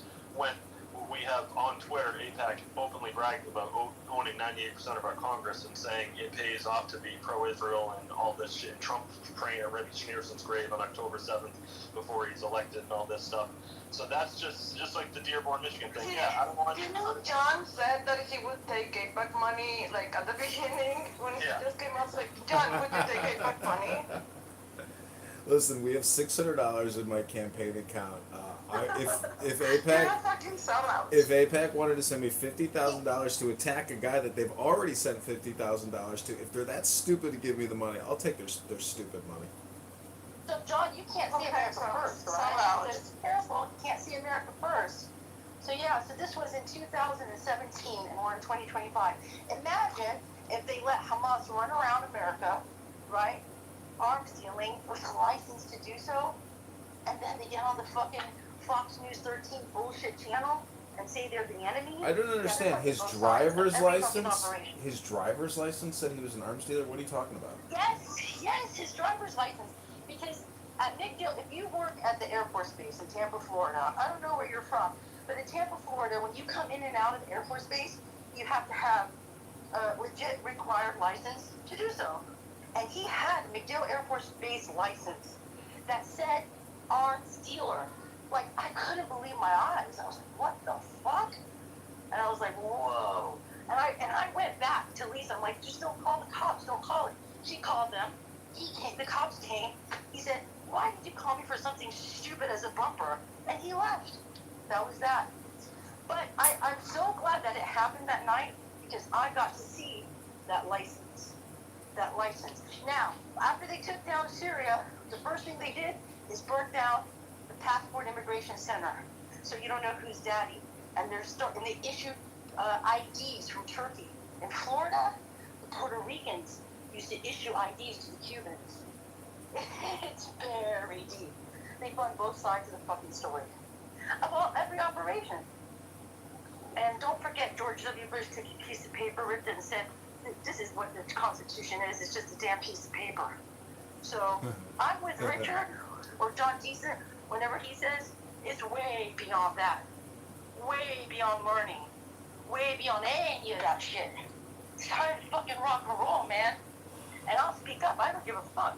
I put in the purple pill last night. I was talking to some friends and family in Gaza that I support, and he showed me like 4 pieces of pineapple. They haven't had pineapple in 7 fucking months. And it's down there in the purple pill. These motherfuckers haven't had pineapple in 7 months or beans. But the USA government, McDill Air Force Base, is letting supposed enemies run around with a license, arms dealing license. Fucking make it make sense. Yeah, I'm pissed. But when I walk, things in my mind just get, you think more like when you're walking and talking, and I'll mute now. So what do you think was at George Bush Sr.'s funeral when they passed around those notes? You know, I've always wondered, what do you think the secret message was that George Bush Sr. wanted people to know at his funeral? I don't know, that seems like a QAnon psyop to me, to be honest, because for a little while, I was never a QAnon person, but for a little while it was like, okay, alright, that is pretty interesting, but I think that was like in my opinion, now that I look back on the QAnon thing to make everybody think like, oh shit, here they go, it's coming, Trump's gonna come in, they're gonna lock everybody up again, and we're gonna MAGA, blah blah blah, and Hillary's gonna be in Guantanamo, look at their faces, and I mean, at the end of the day, some of them are like, Pam Bondi's literally on IMDb, she's a literal actress on IMDb, and a lot of them are actors or actresses. Anna Paulina Luna, whatever her real name is, former stripper, all that. I think that was one of the ones, though, that I will say, though, that was pretty convincing at first, because it was like, what the fuck, but nothing's come of it, so I think it was just another psyop to get people believing in buying into the 5D QAnon, Trump's going to come in and arrest everybody, he's got them all scared, and did this whole thing over the last couple of years, whether it's fucking with, what's her name, Eugene Carroll, the wacko lady that said Trump raped or whatever, yeah, it seems like he's pretty bad in doing that, but I doubt it was her, but they did that on purpose with her because she was a fucking whack job crazy lady they put out there, so everyone, even the people on the left, were like, shit, maybe even Trump is being persecuted. And then they did all these Jack Smith ones, and I fully believe this now, some people disagree, but I fully believe it. 1, 2, 3 cases, he gets Mar-a-Lago raided, all this stuff, he's gonna go to jail, he's gonna go to Fannie Willis, got to go to Atlanta, Georgia, Fulton County. He's going to go to Rikers Island with Letitia James for all these cases that are brought up. And, oh, he's this big bad guy, and they're coming to get him. And then Flynn's on his side, and Roger Stone, the 3 Avengers, are fighting the deep state, and they're fighting all these guys, all this, while Roger Stone literally in 2015 or 2016 looked up, I forget, whatever he looked up 2 weeks before, I think Russiagate came out. He's on Google typing stuff in, and he's obviously linked up with Jews and Netanyahu and many other things. And goes back to Nixon, obviously, and with that whole QAnon psyop shit, Flynn's Unity 200, among other things. But all of a sudden, just magically, just right before Trump gets the election rolls around, right before, just poof, Letitia James drops the case, Fannie Willis gone, Jack Smith, all these DOJ things, boom, poof, poof, poof, and then the fake assassination, which I didn't think was fake, really, for the most part. I thought it was sketchy until that video that just came out recently where The guy's ushering the cameraman right in front of the fucking thing and pointing cameras at Trump as the flag dips down in the back. It was just all long, and they did a good job. Just like the pandemic, they hit us hard. They did a great job building up Trump and saying, hey, he's this hero. He's fighting everybody. Look at all these people hate him and all this stuff. And then all of a sudden he gets elected and he's sitting there with Obama and they're laughing, having a good old time. So that's without a doubt what that was for a while. The thing with, like you're talking about, again, that seems like, I think that's what it was. That was the one that seemed most believable to me, but nothing's happened from it. So it's just more, they're all on the same side, obviously, at the end of the day. All these quote-unquote elites are on the same side, and they just play us off each other. So you don't think Michael Crooks actually got a shot was staged? I don't know if Crooks did or not, to be honest, exactly. I don't know that much, but I'll throw the thing and I'll DM it to you just in case you can't see it in the nest. Sometimes people can't. I'll throw it in the front of the nest because it's... I've seen the video of the camera people, getting in the front, but that to me seems like that's what camera people would do. That's what I would do if I had my cell phone. I'd want to film it, Well, yeah, with the cell phones, I mean, I threw it in the front of the nest if anyone hasn't seen it.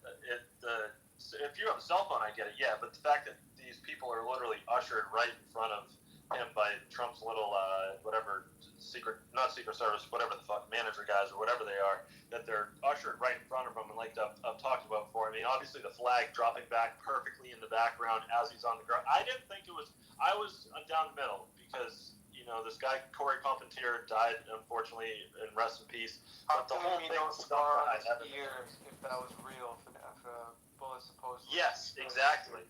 And now there's no scar, and then when you look at this video more and more, they were on the ground for so long. I mean, he was I don't want to say a pro wrestler, but he was a wrestler and stuff. And like I've said before, it's in the comments. The thing that really sticks out to me the most, besides the flag, is because I agree with you. Anyone with a camera phone in the audience, yeah, they're gonna do that. But these people that are ushered by this little fucking minion guy in the front.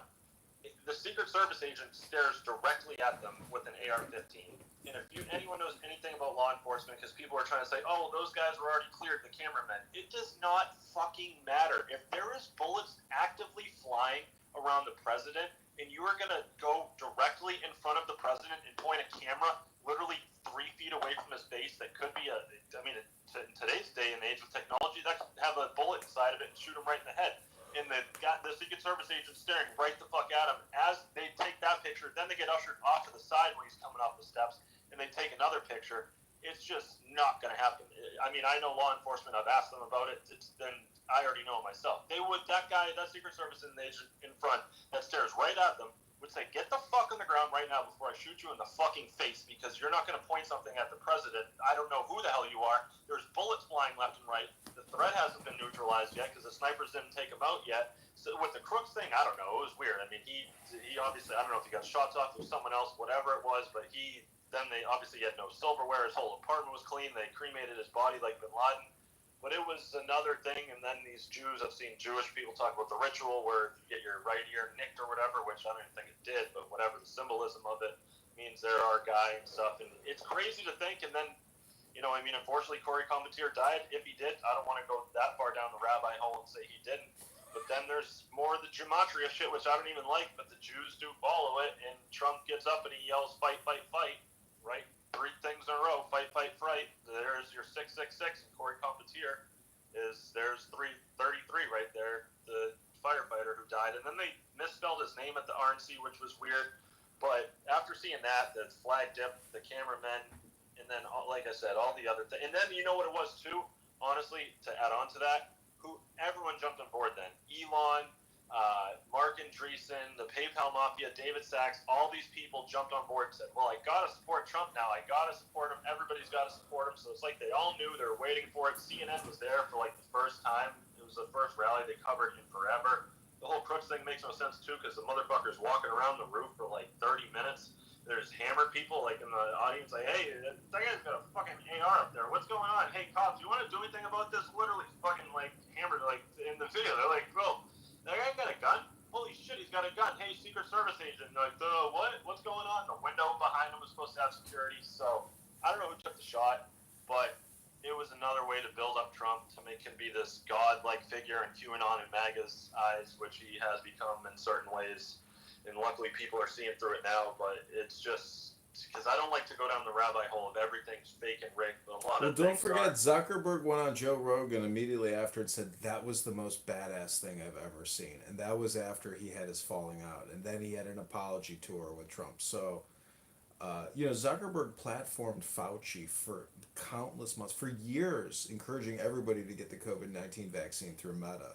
So Al Capone was brought down by the IRS, and I think a lot of these billionaires who do nonprofit charities to essentially avoid paying any income tax, they should be brought down in the same way that Al Capone was brought down.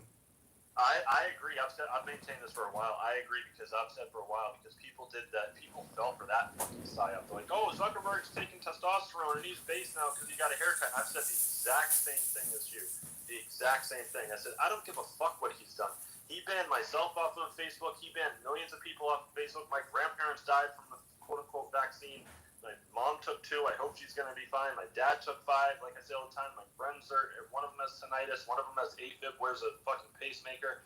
I have another friend who's a nurse who has 2 miscarriages. And people bought that psyop. I hate it. Mark Zuckerberg has so much fucking blood in his hands, it's not even fucking funny. And Rogan and them revitalized his image and said, oh, he's based now. He's a good guy.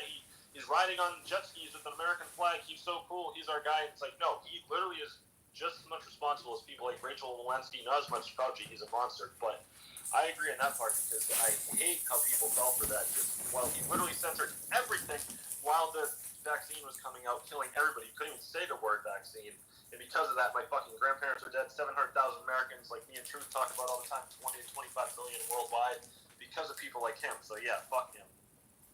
Well, he can do his little sailboard around Hawaii all he wants, build his doomsday bunker, but, I take some reprieve in knowing he's married to one ugly, stupid bitch. And him and his ugly, stupid bitch wife, Priscilla Chen, they built an anti-inflammation, $150 billion nonprofit in Chicago because they got a guilt complex for the fucking poison that they mass spammed across the country on their spam ad network, known as Meta Fake Book.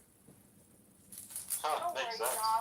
Every Satan minions have their day. Don't worry. You can't even fish in Hawaii because they're still finding contaminants from the Fukushima. And one day maybe a tsunami will come and take his shit away. See, all about the material things. These people are all about material, and they think they're going to get away with it, and they won't.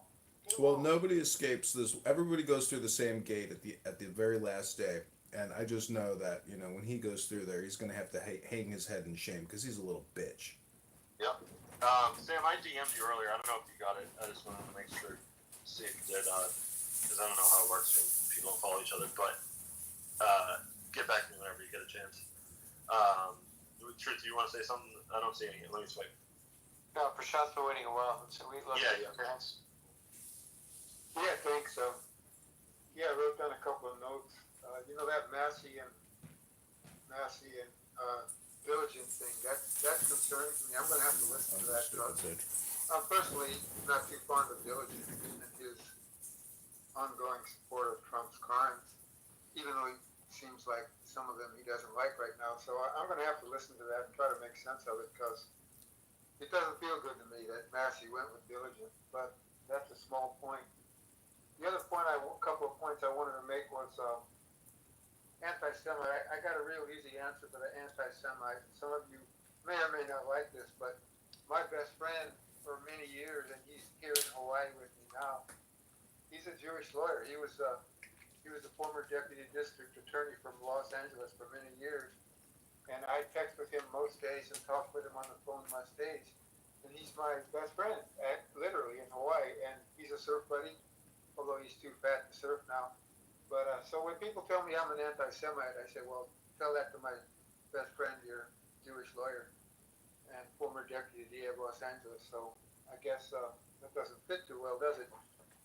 And then the third point I wanted to make was vaccines. And I know this beyond a shadow of a doubt because I traveled around the country with RFK's gang and Del Bigtree and Holly Tommy and Brian Hooker for 3 or 4 years to the CDC and to Washington, D.C. and to Sacramento and to Los Angeles. So it's not 72 vaccines, it's 72 doses of a much smaller number of vaccines. And if you say 72 vaccines, they'll slam you because it's just not accurate. It's 72 doses of a smaller, of a quite a lot smaller number of vaccines. It may be, How many doses were there in the 1970s? Yeah, well, I was going to get to that point. And it wasn't in the 1970s, there were almost no doses. But the key year is 1986, because that's when, who was it? Reagan signed the act to take all liability away from the vaccine makers. So the big change year was 1986. That's when it went from almost none to a massive amount of doses. So make sure that when you talk about that you say it's doses and not vaccines, because it may be only 12 or 16 vaccines, but it's 72 doses. And the other point I wanted to make about the vaccines is the World Health Organization a few years ago, they did a meeting on vaccine hesitancy, and there were members from all over the world at that meeting. And the host of the meeting, there were two hosts, a guy and a woman, and the woman did most of the speaking. And this is absolutely what this woman said in that meeting. You can probably find a video of that meeting by going to the WHO and looking for it. A meeting on vaccine hesitancy.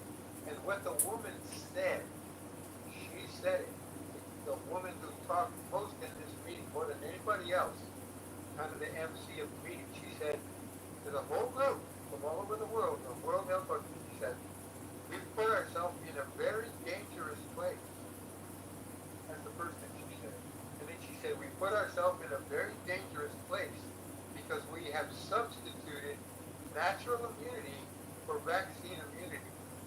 Now translate that. You can't translate that for yourself. I'll translate it.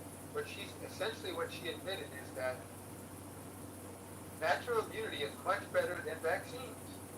And we've put ourselves, as she said, in a very dangerous place because we've substituted vaccines for natural immunity. She said it, I didn't say it, and she said it to people from all over the world.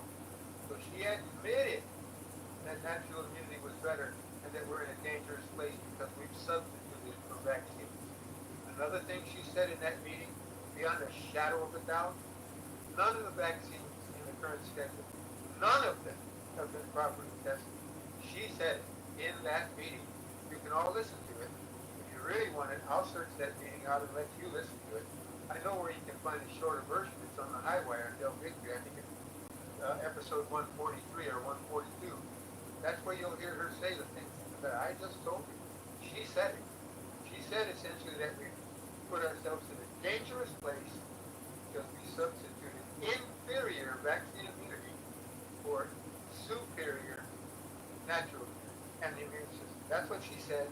And she also said, to repeat myself boringly, that they've never been tested. None of the vaccines on the schedule has ever been properly tested. She said both of those things in that meeting.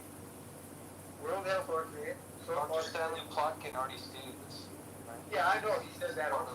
As I said, I know he said that more weight. No, I know he said that because I, like I said, I traveled the country on this meeting and I listened to Stanley Plotkin say it on the same. It was on the same show, the Highwire show. So I know all that. So I don't want to go on forever, but George H.W. Bush, one of my least favorite stories about that demon, makes me hard to believe he was speaking against the Jews, because in the first Iraq war, he was president, right?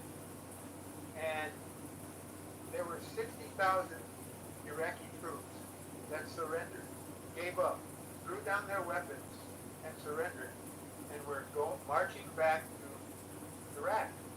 And I think, wasn't that around the Kuwait? Was that first war around the Kuwait issue? Is that correct? Does anybody remember? I believe so. The first one, yeah, I believe so. Yeah. Kuwait was land drilling and everything. Yeah, and there was a lie about that too, because the United States gave Kuwait permission to drill underground into Iraqi territory, and then the United States gave the permission to attack Iraq. So they were kind of playing both. The United States government was playing both sides of that game. They gave Kuwait permission to steal Iraq's oil, and then they blamed Iraq when Iraq attacked Kuwait. They were playing both sides of it. But to get back to the thing about Bush, after the Iraqi soldiers, 60,000 of them is the number that I read, surrendered, threw down their weapons, and were marching back Iraq, George W. Bush ordered a whole bunch of American fighter jets to literally mow them down. Mow down 60,000 unarmed Iraqi soldiers. That's what George W. Bush did. So I had one more point, but I've already said too much. Yeah, I've heard of that. I think they call it the highway or something, I forget, where they fucking wiped out all those Iraqis. That was George W. Bush, and he wiped out unarmed Iraqis. I what they called it. They wiped out fucking column after column of unarmed. The highway. Right, yeah, they played both sides of each other. Highway of death? Kuwait, you guys can drill into Iraq, slant drilling it's called, and then they did it because John Kiriakou, the ex-CA that I talk about a lot, has talked about it, and then they basically, I think they gave Saddam the green light, whatever, and then he went in and then they used it against him, obviously, and there we go. And then speaking on that, which is wild, I've talked about before, because John Kiriakou has talked about it, it's like propaganda is so overlooked, rightfully so, but like it's used in so many ways because there's videos, and I've seen it since John Kiriakou talked about it like a year ago on one of these podcasts he was on. Like when they liberated Kuwait or whatever, we liberated Kuwait, there was like, when Americans were going down the streets, American soldiers or whatever, like all these Kuwaitis were just waving American flags. Everyone's waving American flag, cheering on the soldiers and everything, and I mean, they were probably happy to be quote unquote liberated, whatever. I don't know the situation too well. But when you stop and think about it, like, you know, at first glance, people don't stop thinking about it, rightfully so. They just see it like, oh wow, they're happy, but it's like, wait, how would all these motherfucking Kuwaitis, like hundreds of thousands of them, just get little tiny American flags to wave around, like, you know, to make the Americans think that, hey, we're doing a good job, we're liberating people, so we want to keep going to the Middle East, and, you know, hey, don't go against the war, this is great, look at the Kuwaitis are happy.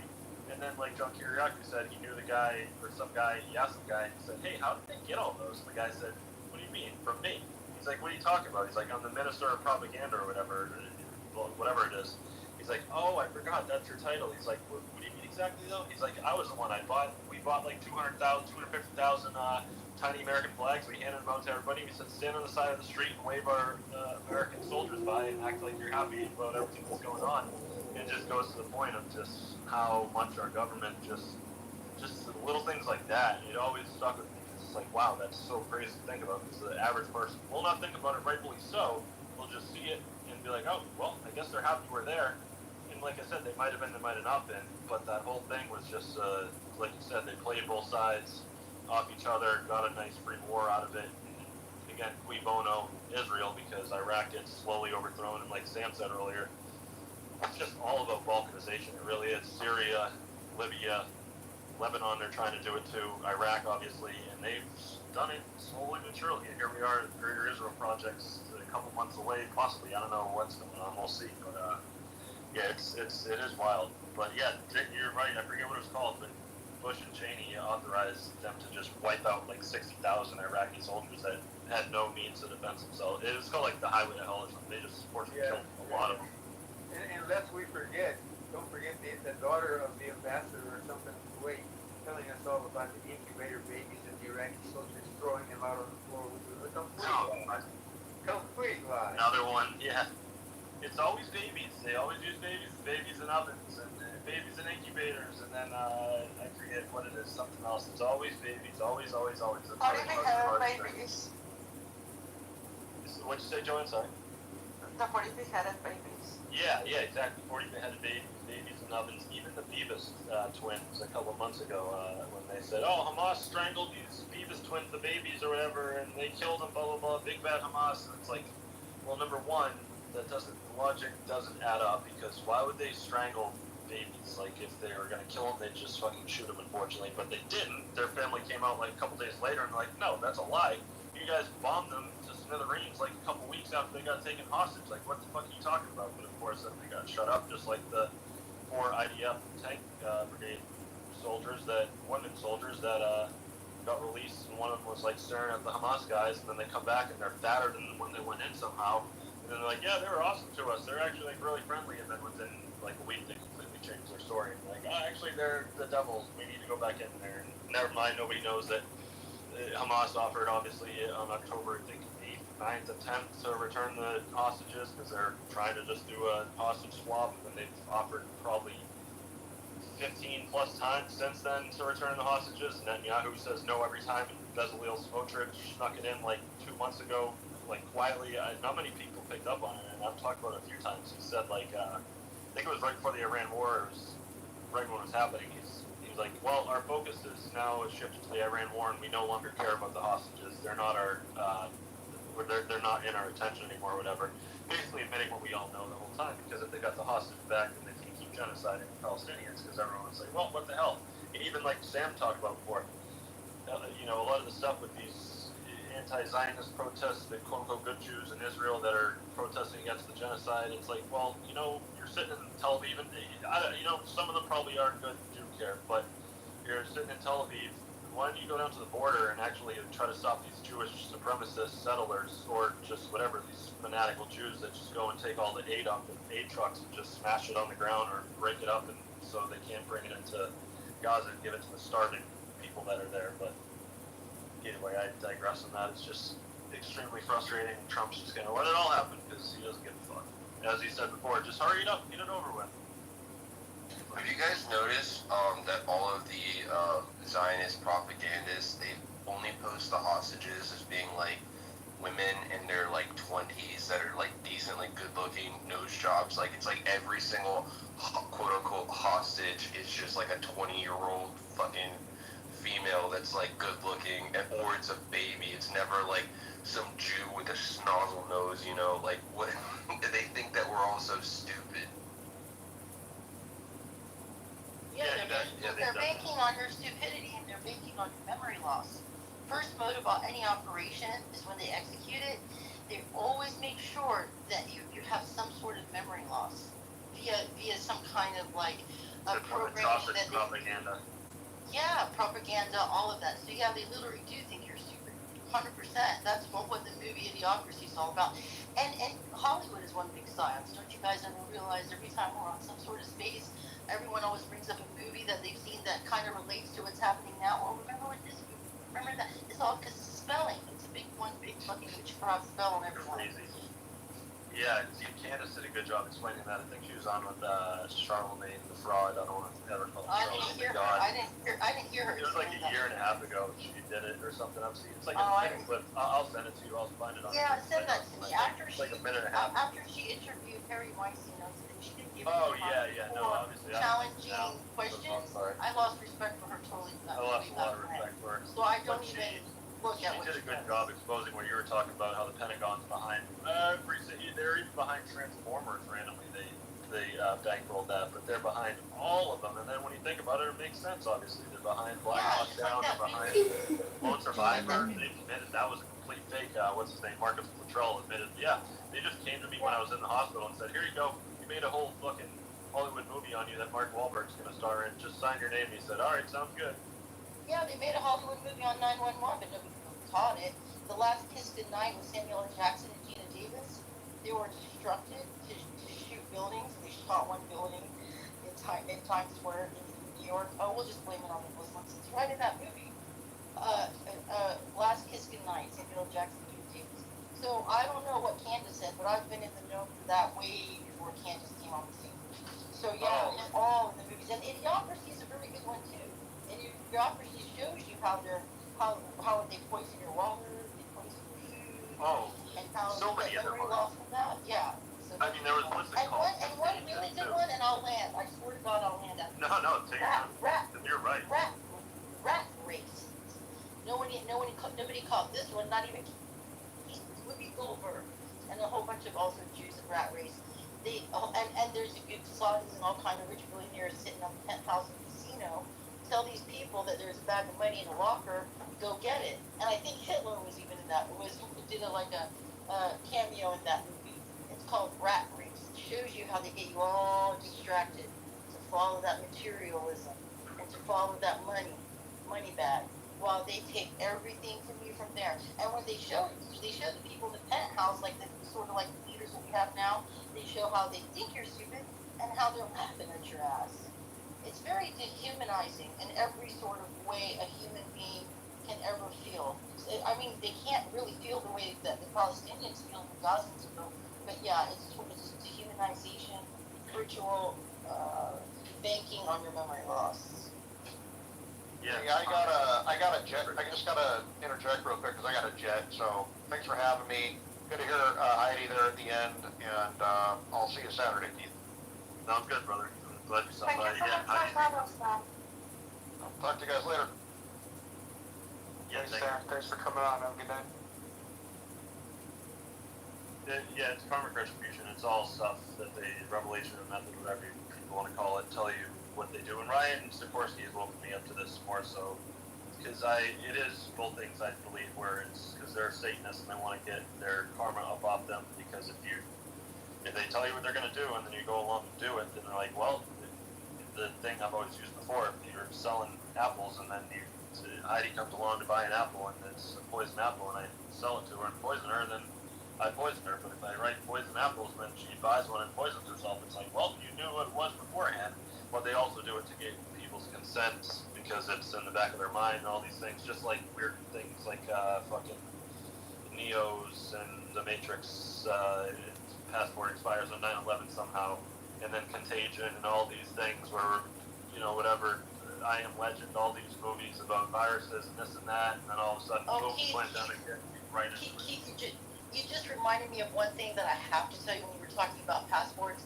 Keith, do you know, just for a regular, normal citizen, not of Jewish descent, how long does it take to get a U.S. passport delivered to you when you first apply for it? I do not know actually because I've never had one, but I'm gonna need to buy one soon because I'm going to Vegas with my dad. About 3 to 4 weeks, so about a month. Right? Okay, that'd be good. I need to. But if you're a Jewish descent, guess how long it takes you to get a passport? 271,000 seconds. Probably. Close, but 3 days, like opposed to 3 weeks. So you see how they're trying to even make it difficult for Americans to leave. Yeah, that's such a damn. I'm writing that down in my notes. Yeah, see, there you go. There it is, right there. Little simple things like that. That I'm actually now I need to. I'm glad you said that because I'm going to Vegas. I think my dad and my friends and my buddy coaches for the Raiders and going in November 17th, I think. But because you need a real ID now, thank you Donald Trump and fucking Christine Ohm, you need a real ID which is related to Agenda 2030, so they can tie everything into you with their lovely Palantir credit score. I will not be getting that, even though my dad already got it. It's like, just fucking get it, dude. Fuck, not that big of a problem. Like, I'm not explaining it to you. You can use a passport instead. 6 to 8 weeks, but you have to pay extra to expedite it. 2 to 3 weeks. You see? Oh, so there you go. So you gotta pay. Yeah, so it's even longer. I'm just giving you the if you pay extra, you can get it 2 to 3 weeks. If you don't, you gotta wait at least 2 months. But if you're of the Israeli descent, Jewish descent, in 3 days. It's unbelievable.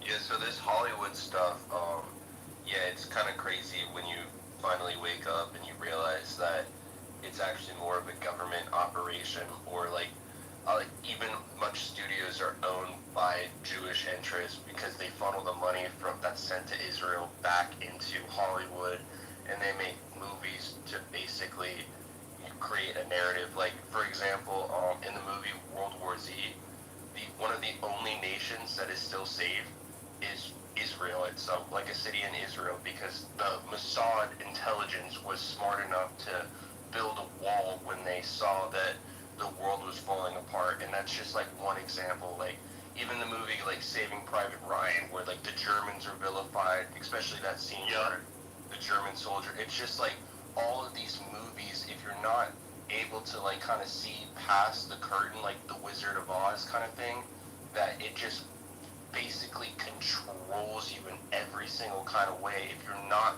seeing past the bigger picture, and it's all government controlled. And most normies just think, oh, it's a Hollywood movie, like it's entertainment. Like, bro, what are you talking about? That's a conspiracy theory. Yeah, like, sure, like Columbia Pictures is owned by the CIA. All these other big studios, they're owned by like we all know that the Jews control Hollywood.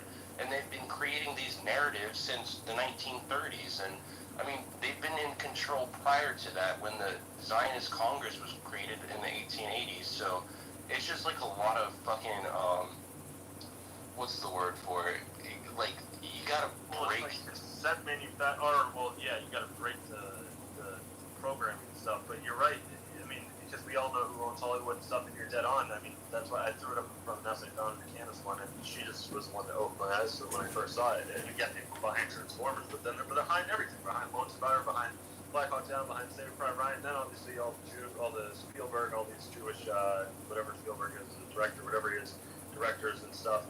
They're all behind it because what do they need? They need to galvanize. And there was one that came out recently, whatever, I forget, something about another war in the Middle East and stuff. And then, I mean, there's a bunch of really good, and they're always usually the best movies. They're a bunch of damn, like Black Hawk Down's a fucking damn good movie, but they just glamorize it, obviously, and then make young Gentiles, unfortunately, because they're young and impressionable. And I don't blame them at all, including myself when I was younger. And they're like, hey, shit, I'll sign up for the military. You know, that's badass. That's patriotic. And they just get everybody. And you're dead on, though. So many people do that. Well, come on, bro. You can't go that deep down the rabbi hole, as I call it. See, silent. But, you know, come on. Not everything's silent. It's like, no, it is. And it's funny you say that because I was watching, I got to finish it off later whenever I'm done off Spaces. Sam Tripoli was on Rogan recently. I started watching it. He is the best. I love Sam Tripoli. I need to actually listen to him more because he was cooking on so many things. He was even talking about like Zeppelin and blimps and stuff. I forget what it was, but then he was talking right out the gate. They talked about how all these planes have been crashing, how all these plane things have been going on, and how that thing that happened a couple months ago. I think it was under right before Biden left office with that helicopter hitting that plane in D.C. and then crashing in the river, which is like a sacrifice or something, a Holocaust sacrifice or whatever. But all these planes are falling out of the sky left and right, Boeing whistleblowers left and right, whether they're dying or surviving. Talking about getting video, James O'Keefe inside Boeing, and they're like, yeah, we just basically put duct tape on the fucking thing and let it fly. And it's all, and Rogan like does a good job of playing ignorant, which is aggravating. I actually don't hate Rogan as much as I hate like people like Tucker. I know Tucker has an agenda. I know he's going to push J.D. Vance on us. I know he's going to push China. I know he's basically Israel, pro-Israel and all this stuff. Rogan's just obviously a stoner, but he is funded by Thiel and other people, and he knows what's going on because he kind of shut Sam down, but not much. But he's like, you really think they're like, you know, crashing planes and stuff on purpose? And Sam Tripoli's like, yeah, dude. Like Agenda 2030 in 15-minute cities and smart cities, they don't want anybody traveling. They definitely don't want people flying around the world. So all of a sudden now, left and right, these fucking planes are just falling out of the sky. And then Sam Tripoli is also dead on. I've said it a lot in the last couple of months. They want to blame DEI. That's why they put in DEI, so then they can blame it, and then they can inflame both sides and have white people, especially MAGA people, be like, oh, these fucking dumb nicks and these dumb whatever, black people, blah, blah, blah. Where it's a lot of the time it's manufactured accidents, whatever, or what they do is they do a good job of setting the conditions for things. They take away a few people out of control towers, so there's not enough staff or whatever. Then planes are, you know, you got FedEx planes almost hitting commercial airliners. You got like in South Dakota recently, there was a fucking like B-52 that almost hit another airliner. So they set the conditions, but it's 100% for Agenda 2030, keeping people out of the air and keeping people afraid to fly and all this stuff, so they don't move around as much because they're eventually going to lock us down. Unfortunately, I hope not. But with Palantir and their, again, you'll own nothing and be happy, and in their Agenda 2030, you're only allotted 1.5 flights per year, and then you pay carbon tax, all this shit. But he did a good job, Sam did, because they do want to blame DEI, because then people just say, oh, well, it's just DEI, that's what it is. Trump's going to get rid of that and everything will be better. It's like, no, they're doing this on purpose, so that people, again, don't want to book plane tickets, don't want to move around as much, or scared to do this and that, and then it works, and they want your fear levels high, like I've talked about a lot recently, which he hit on as well, which is what they capitalize on. But yeah, there's so much, he's like, everything's a psyop. Like, I'm kind of there, I don't like to go full everything's a psyop, but a lot of shit is a motherfucking psyop. And once you really realize every Pentagon movie, or every war movie is sponsored by the Pentagon because they want to get people to go die for Israel, why wouldn't they? It makes sense. And then they get to, like you said, in the meantime, make money, demonize people like the quote-unquote Nazis and all this stuff, and then demonize Muslims and say, yeah, see, look, all these, every movie is about a Muslim.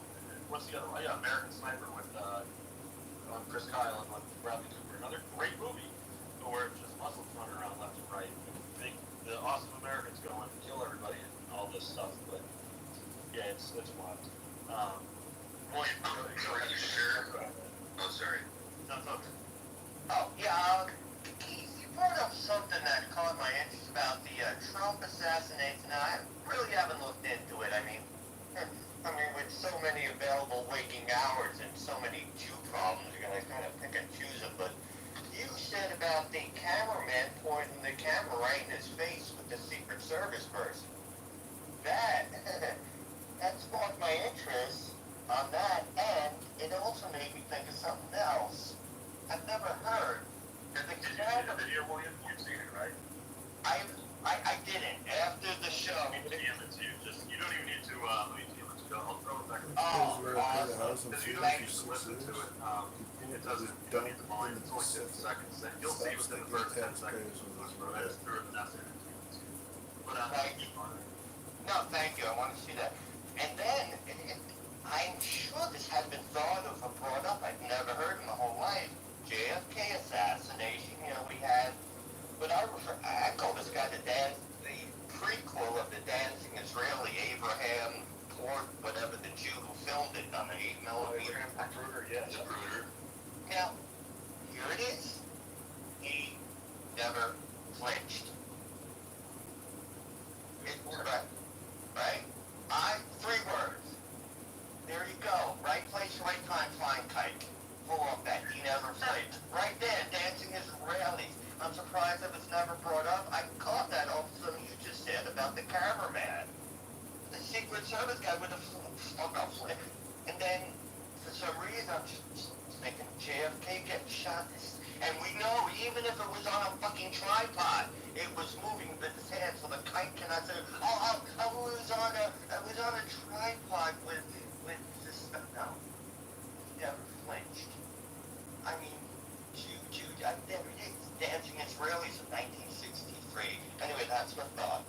No, see, that's why I love these conversations, because little things like that connect. It's a good point. You know, like you said, again, to my point, and your point is, bullets are flying. I don't know how Zapruder's going to sit there and just be perfectly still and not be like, oh shit. Like you said, just flinch just a little bit. That's all you need. Because he's not farther away. But that's a good point.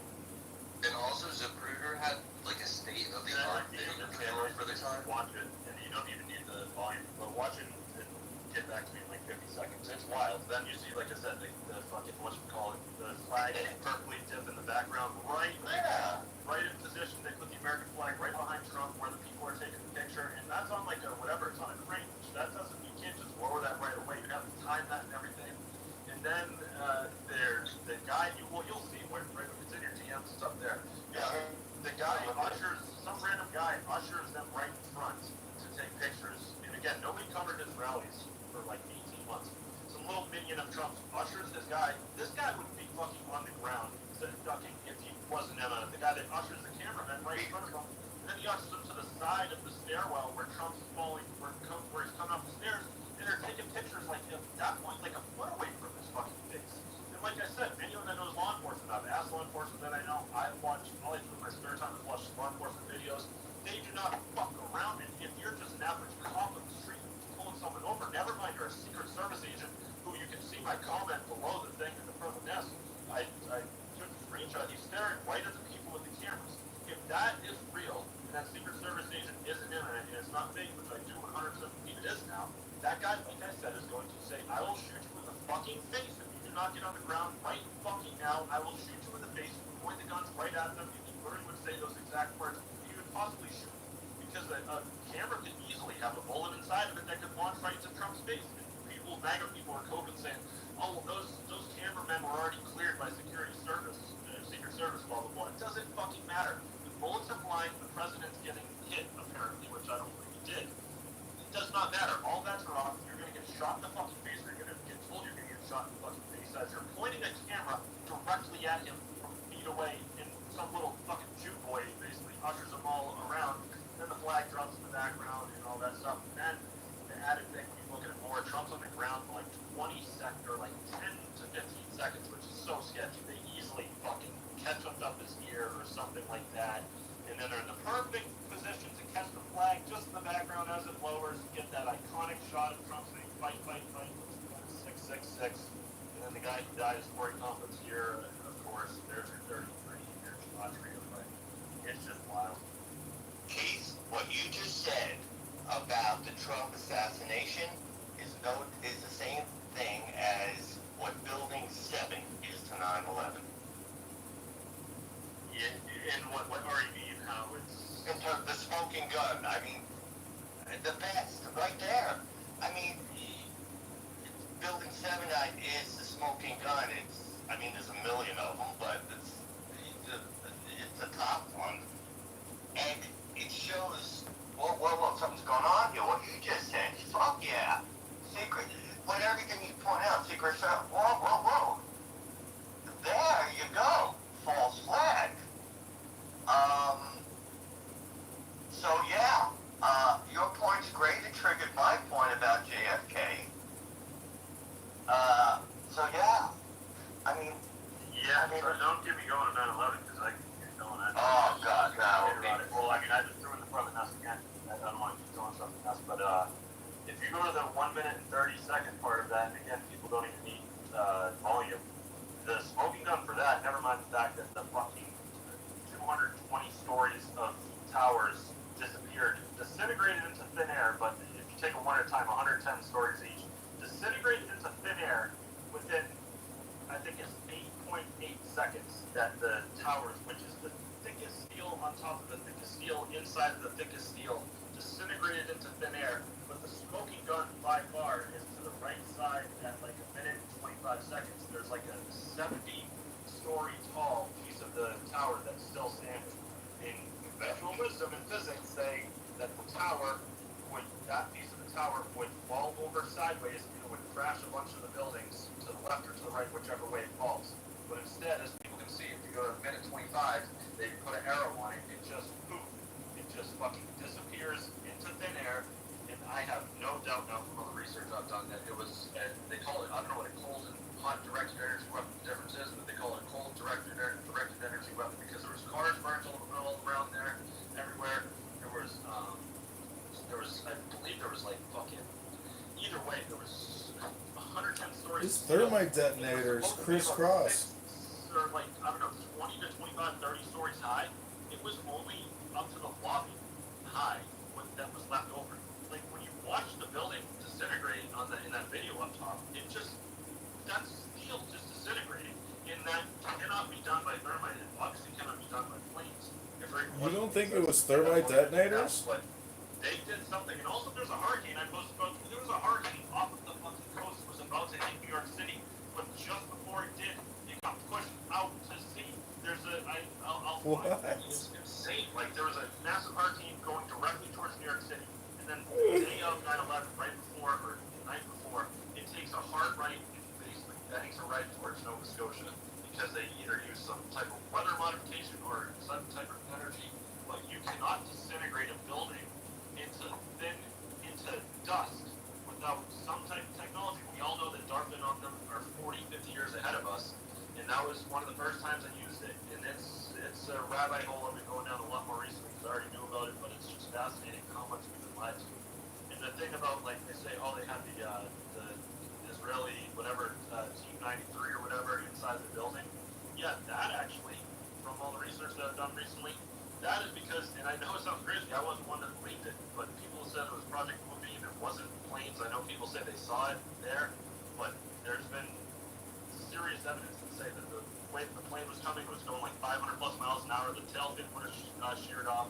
And I know it sounds crazy because I wasn't a There's No Planes guy, but I believe there wasn't, and where the planes hit was right where those Mossad people were laying the whatever in the fucking elevator shaft before the painters or whatever the hell they were before the towers got hit. And that is basically probably what the hell ever didn't hit the building, the quote-unquote planes. It didn't hit the building, those bombs went off, and then it looked like the plane hit it, and then of course everyone thinks the plane took it down, or bombs did. But thermite cannot make steel disintegrate into thin air. It's not possible. Never mind, they've talked about what else they've done collapses of stadiums or whatever, and it has like a Seattle stadium like 10, 20, 30 years ago, had like a 2.2 in the Richter scale, and that was like a quarter of the weight of the Twin Towers, and when the Twin Towers fell, it was like a 1.1 or something on the Richter scale. It barely even registered, so that doesn't make sense either. Never mind, again, there was cars all around the place that were burnt like,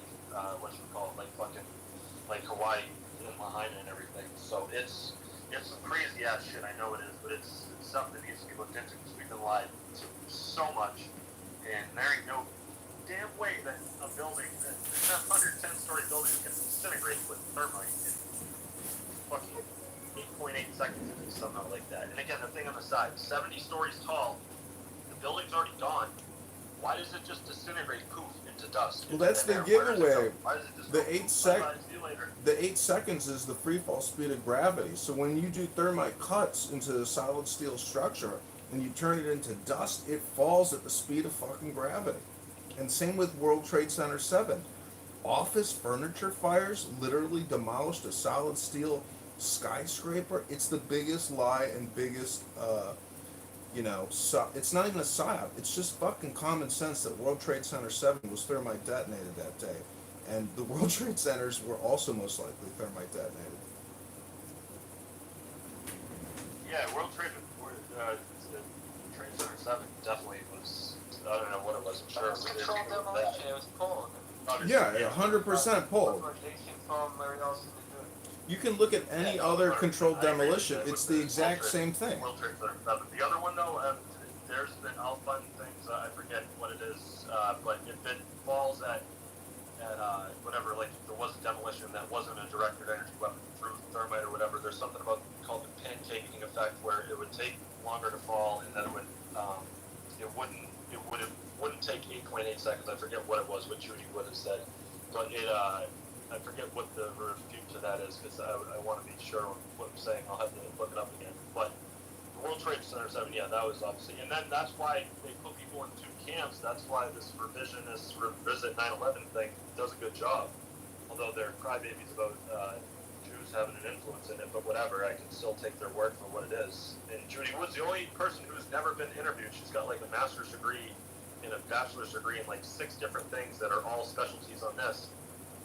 And World Trade Center 7, yeah, 100% not an office fire. That's insane. I don't know why Ryan Dawson of all people thinks that it was that. That's just, I don't even know why they took it down, I think, for other reasons, but that one's obvious. But thermite, 100%, I'll prove it eventually. That's why I'm diving deeper into it so I can know exactly what I'm talking about. It does not make 110 stories of steel disappear into thin air and just go poof and not land on the ground and stack up 30, 40, 50 stories high like it was supposed to. It just sits there. It's just gone. Everything's just gone. Dust. Boom. Then they somehow find the fucking passport somehow. It just, well, don't forget. Didn't we let China come in and take all that steel? That's what they say, but that's part of the psyop as well. They say, oh, China came in and they took the steel and everything, but that's been disproven because they weren't there. They weren't there fast enough. They wouldn't be able to remove all of that steel. And there's guys that were there, firefighters and reporters and stuff that were there. Even George Stephanopoulos, who was a propagandist, was pushing out a lot of propaganda that day. They were there immediately, and they're like, there was nothing there. There was nothing on the ground. There's something too. I forget what it was about desks, toilets, like all these things that should have like been there, or whatever.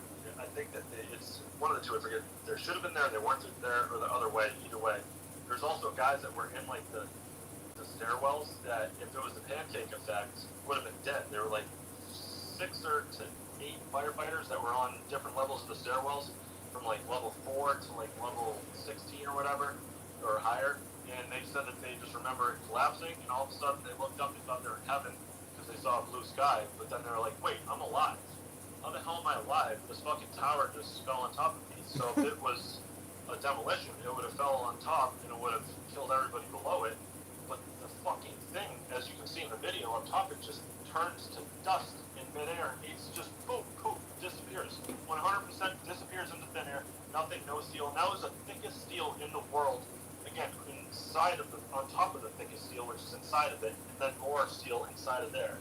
It's absolutely insane, but you know, they take my word for it. Go to that thing up there and research it.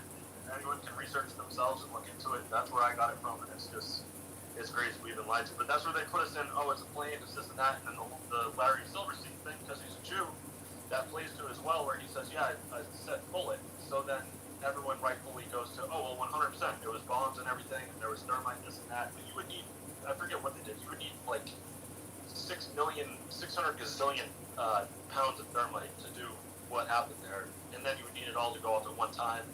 And then the firefighters, rightfully so, they said, "Oh, well, I heard explosions and stuff." But the thing I was watching the other day on it debunks that, talking about how there's whatever, there's fire extinguishers, there's like toilets and stuff, or bathrooms, there's pressurized tanks and stuff, because when you see the building falling, there's like windows that are getting shot out before that, and people are saying, well, that's explosions going off early, but no, that's just the pressure, just poof, just No, knocking that's things out the window that and is stuff. part of the controlled demolition.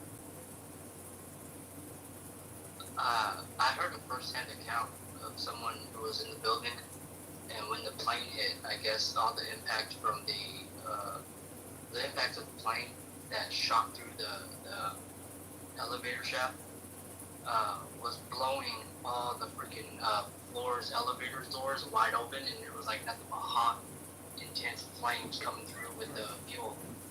And he said that some people that were standing in front of the door of the elevator on that floor were just instantly like lit up, like instantly charred. Well,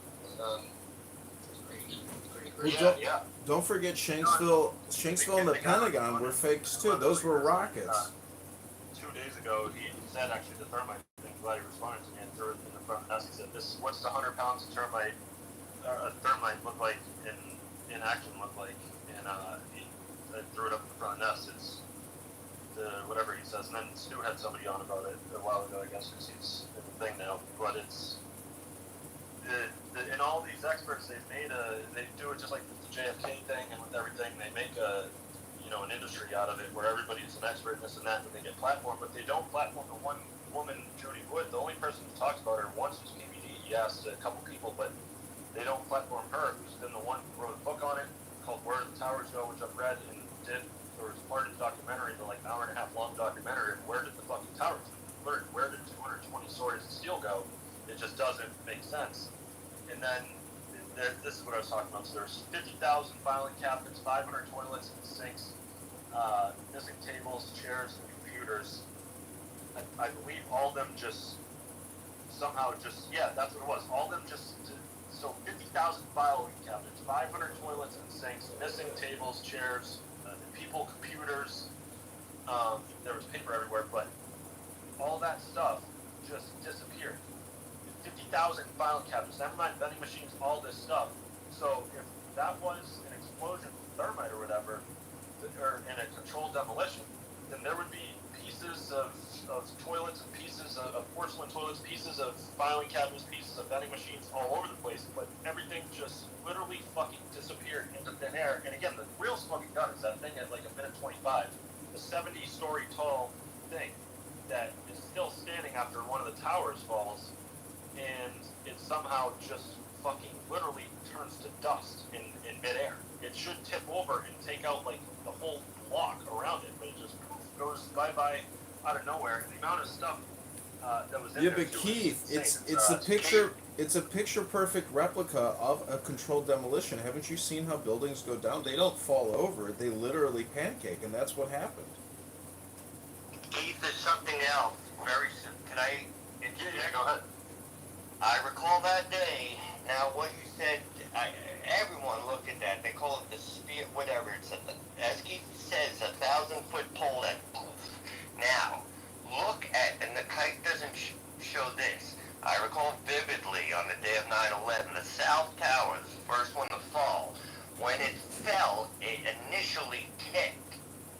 How the fuck can it, pancake? What did it tip back? And pancake. So everyone take a look at the South Tower when it so-called collapsed with that direct energy weapon. It tipped and to the left. And when I say the top where the so-called plane, I'm not going to get into it, wherever the explosion was, everything above that tipped to the left.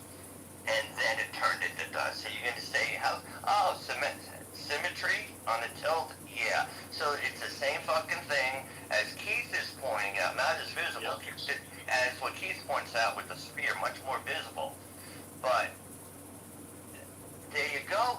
There's a spear. Same thing. I mean, you're talking about 30 fucking, or maybe 40 stories of the top 40 stories of the towers coming down, as opposed to the North Tower, which the direct energy weapon worked better. It came down symmetrically, better appearance. and I knew something was funny, even though it was when I saw it live. I'm not going to get into that now. The South Tower, though, no, that is, take a look at that, Keith, and it is exactly what you describe as that 1,000-foot pole. It tilts to the left, and just, we're talking 40 stories, just symmetrically tilts back to its original position, and symmetrically comes down like the North Tower. I'm going to... I know you're talking about. You're right. First, DW worked well. It went down perfectly. And the second one at the top, like you said, the top 40 stories just tilted off to the side.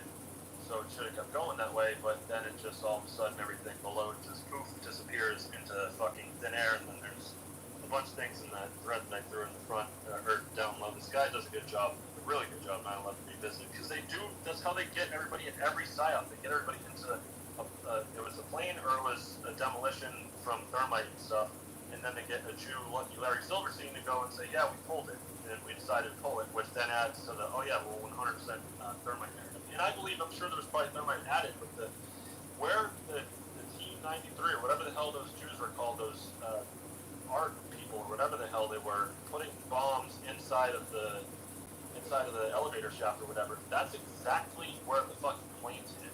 Exactly where it hit. Even the plane doesn't make sense either. It literally goes inside, like the nose comes out the other side. It makes no sense at all. It shouldn't have been strong enough to go through. I'm just going to say this, I've done 2 decades of research. In my opinion, without a doubt, they were CGI. I mean, a plane doesn't go through a building like Wile E. Coyote goes through a fucking mountain on Bugs Bunny. I don't mean to be funny, but sure. It was CGI all the way. Versus concrete reinforced steel. It's physically impossible. Anyway, just if anyone cares, I put up my full 9/11 thread. There's like 15 and 20 posts on there with all the evidence in the world, including the CGI claimant and much more. Probably do a space walk at this pace. I do a space almost every day, but I'll definitely do a 9/11 space. I'm going to invite some of the specialists I interviewed last year. Dan Henley is a captain, and also Richard Gage as well. He's the head of the Architects and Engineers Association, so we can relitigate all this stuff. I mean, there's also another guy that went through the phone calls that were bogus as well, so lots of evidence to review. But yeah, it's clearly a psyop. I've got all the evidence in that thread. It's got over 1 million views. And the evidence speaks for itself, man. The Tennessee Israelis happen to be at the right place at the right time. Guys, we'll do another 10 minutes or so. I'll just do a quick reset. So, discussing the FC files, episode 17. This was the Mike Jeffries connection. For anyone getting in late, definitely check out the space from the beginnings, but it's worthwhile. Mike Jeffries, of course, was the CEO of Abercrombie & Fitch between and around 92 until 2014, and he was running a human trafficking operation under, of course, sugar daddy Les Wexner, who owned the company. Jeffrey Epstein was also overseeing the operations since he had POA and full financial authority as the trusted financial advisor to, of course, Les Wexner. And yeah, this went on for, they say, from 2008 to 15, but I believe it was probably longer. Then Jeffries, of course, retired, then got arrested in 2023, 2024 for 2 separate cases. He likely won't face trial because now he's got dementia/Alzheimer's. May not be mentally fit to stand trial, though he's abused hundreds of boys in this case, but no one seems to care because, well, it's not girls or minorities that got abused, it was young white men. So always ignored, overlooked. But that's why I felt the need to raise this issue since, well, you see that, when Jews are involved, you see trafficking cases, whether it's Mike Jeffries or Les Wexner who's financing or Jeffrey Epstein, they don't get a lot of attention. So that's why we're giving it the attention it deserves. No, it's such a good point. The boys still get overlooked, unfortunately. Nobody. They're a bunch of gay boys, some of them, and obviously not for that lifestyle, but still, we got fucked over. He invited heterosexuals to use them for that, so. Anyway, we'll go do a few more hands and then call it night. We're going for over 5 hours now. I'm getting tired. So. Bitch. I know what next tomorrow's fix. He's a bitch. Happy man, see you got a hand up. Is there anyone else? He's a bitch. Yeah. You're right. U.S. Monarch. He's a bitch. You were right. Fucking. U.S. Monarch did. More than exclusive. I just happened to chime in. He's a bitch. You're right. Someone was talking More about than the exclusive. CGI plane going into the building. That's an interesting one because I just wanted to comment on that. when I was 11 years old when that whole thing happened, and I remember watching the video over and over. I was watching the whole thing over and over. I remember being a kid and looking at it and thinking, this is strange. It's almost like the plane is phasing through the tower. And at 11, 12 years old, I thought it looks fake. Like, this doesn't look the way that colliding pieces of metal would act. And so for years, it was just a private thought to myself. I think that it was either edited into the video or it was a projection or something was going on. And it wasn't until, I mean, now I'm 35, it wasn't until recently that I found out that there's a common theory that people hold, which to me, it's just an affirmation of my instinct. And I think, yeah, like this, clearly, that was a fake thing that we saw. And now that we actually have the tech to fake it better, well, it's too late. The old video has already been circulated. Yeah, exactly. I mean, and I'm trying to find a thing I watched a couple days ago where it shows there's also a bunch of anomalies too, where it shows that it shows that there's like a weird UFO, like the thing, and I 100% do not believe in UFOs or anything, but there's part of the project thing that I owns the copyright. A bunch of random on the right thing, I'm trying to find the thing. We had no discussion. It just pops up like some little thing, some discrepancy, so to say, pops up. And like William said, the planes, like there's pictures, there's memes of the plane, like it says 9/11, whatever, hitting a steel building and somehow cuts through the whole thing like butter. But like a plane hits, or I mean a bird hits the front of the plane, and the whole fucking front of the plane is like jacked up and everything. And then they've done the metrics on it, like the plane was coming in at whatever angle at like 562 miles per hour, something like that. And at that angle, the tail fin would have sheared off, and it wouldn't have made it. And also, and then it's like, where did people go? I don't know. That one's a mystery for now. Then there's Shanksville too, where the plane, they allegedly took over the plane, all that stuff, blah blah blah. But there's no debris there, and even there's just so much. And I wasn't a guy, like I said. That's why I was trying my best to admit like what I was. I wasn't a guy that believed it for a while. Like, no, there was planes. People have seen it, but I truly believe anyone that saw it on the ground saw Project Bluebeam, which we all know they have. I mean, there was something the other day actually that I retweeted that they've been working on, the government's been working on for decades, called the Face of Allah or something like that, where they are going to they want to try to project like the face of Allah into the sky when they're fighting Muslims. So then they'll be like, holy shit, let's not fight anymore because they're seeing something. And we know the technology they have, and it just, again, it doesn't make sense that a plane would just somehow fucking slice through the thing and then it goes through the other side of it. But I get why people have a very hard time, because I myself didn't for a while. I'm like, no fucking way. We see the videos. We see the planes. But again, the technology that we have, it's out of control. It really is. It's terrifying. I was there, and I saw the plane hit, but I was in Hoboken, and a phone call came in prior to the plane hitting and said, it was a driver saying, why is there a plane going down 7th Avenue? So, there's that. And so we were looking at the building, people was heading towards the tower. So, I don't know. But I do know that the driver saw that. I found the thing that recreated that exact simulation of that flight trajectory that took place that supposedly struck the tower, the second one. And no pilots ever claimed they could ever carry out that trajectory themselves. They said it was physically impossible. It's just way too risky, especially given the altitude and speed, that type of impact. They said impossible, there's just no way. That's why I have a hard time believing flights were real. Yeah, exactly. That's and again, that's why I love truth, and I love I don't say I love myself, but I love that I can change my mind. I was just, for a while, that's why I'm open-minded to everything. I was thinking, because it's like, fucking, my grandmother was there, like Tisha, other people said they saw it, but it can be fucking Project Bluebeam. It 100% can. I found the thing. It's up in the front of the nest, a few thousand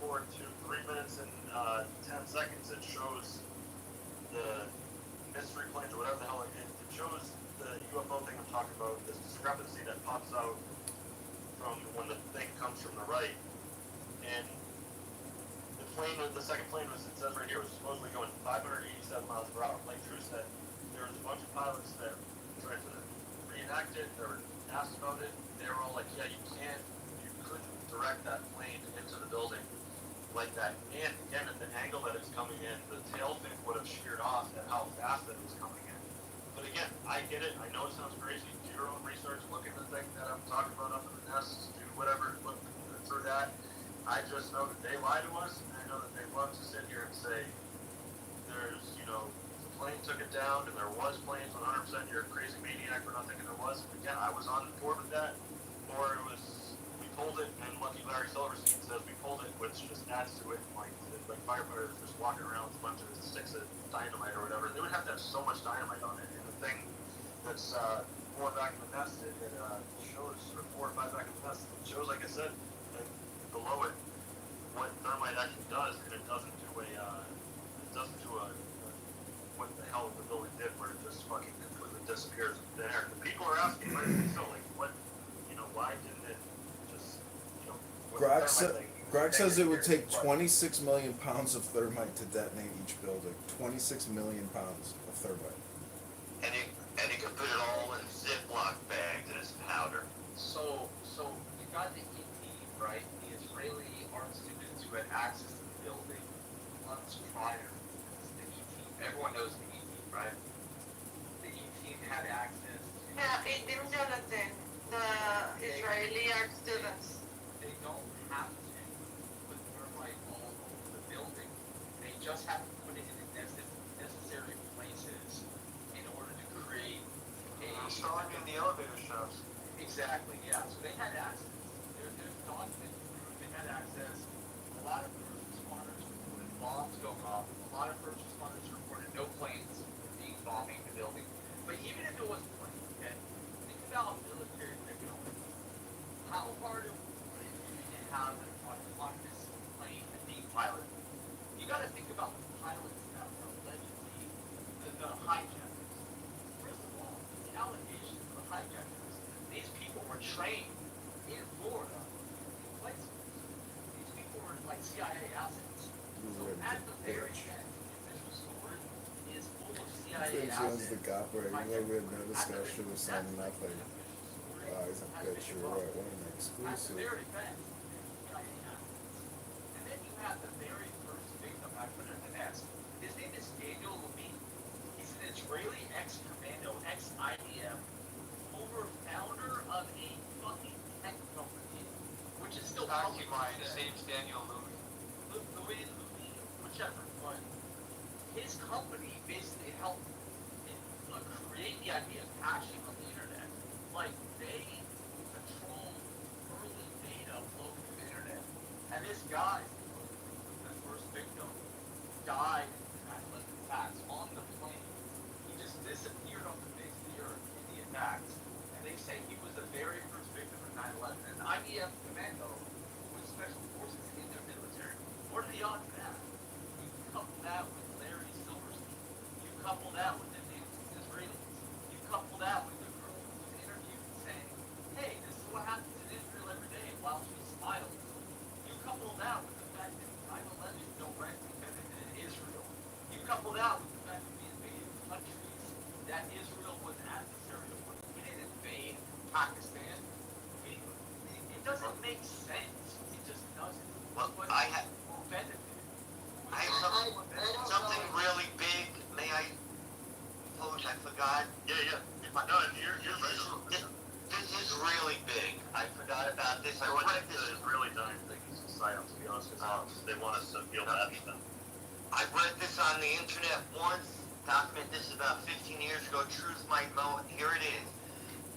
I read the mastermind of 9/11, the Mossad person, when he found out about it, was in Singapore with his son. When he heard when it was quote unquote successful, he had a bottle of red wine that he toasted with. Has anyone ever heard that? Yes, I heard that. I used to know his name, at least when it was printed. He was a top Mossad guy. He and his son, allegedly were in Singapore at the time of 9/11, during the attack, when they heard it was successful, this Mossad agent, I wish I recall his name, ordered a bottle of red wine, made a toast, and his friggin' son was there too. This is what I read. I'd like to hear any thoughts. That's it. Please, I've never heard of it. I've read a lot about it. Everyone knows about Donald Trump's bill on September 10th announcing that there's been some. Oh yeah. The very next day, powers blow up the one that had the financial accounting in it. Now think about this, right? If you were Or the Pentagon. yeah, like if you were our Yeah, right? the Pentagon. That's so.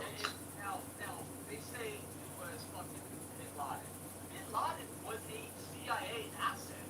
He wasn't even a real fucking person. Okay? The only reason that they captured Bin Laden in the raid of his compound was to put a cap on it and basically say, oh, look, problem solved. But in reality, Bin Laden's not a real fucking person. He's a boogeyman. Okay? You gotta look at benefit from 9/11. Larry Silverstein is a merchant in this situation. He made a little bit of money, but he was the one that took the risk. He's the one that helped set it up. He's not the mastermind. Look at how Israel was founded. It was founded on terrorism. It was founded with the Ear Guard and the Lehigh Group. It was literally founded on terrorism. They were the originators of domestic terrorism. They created it.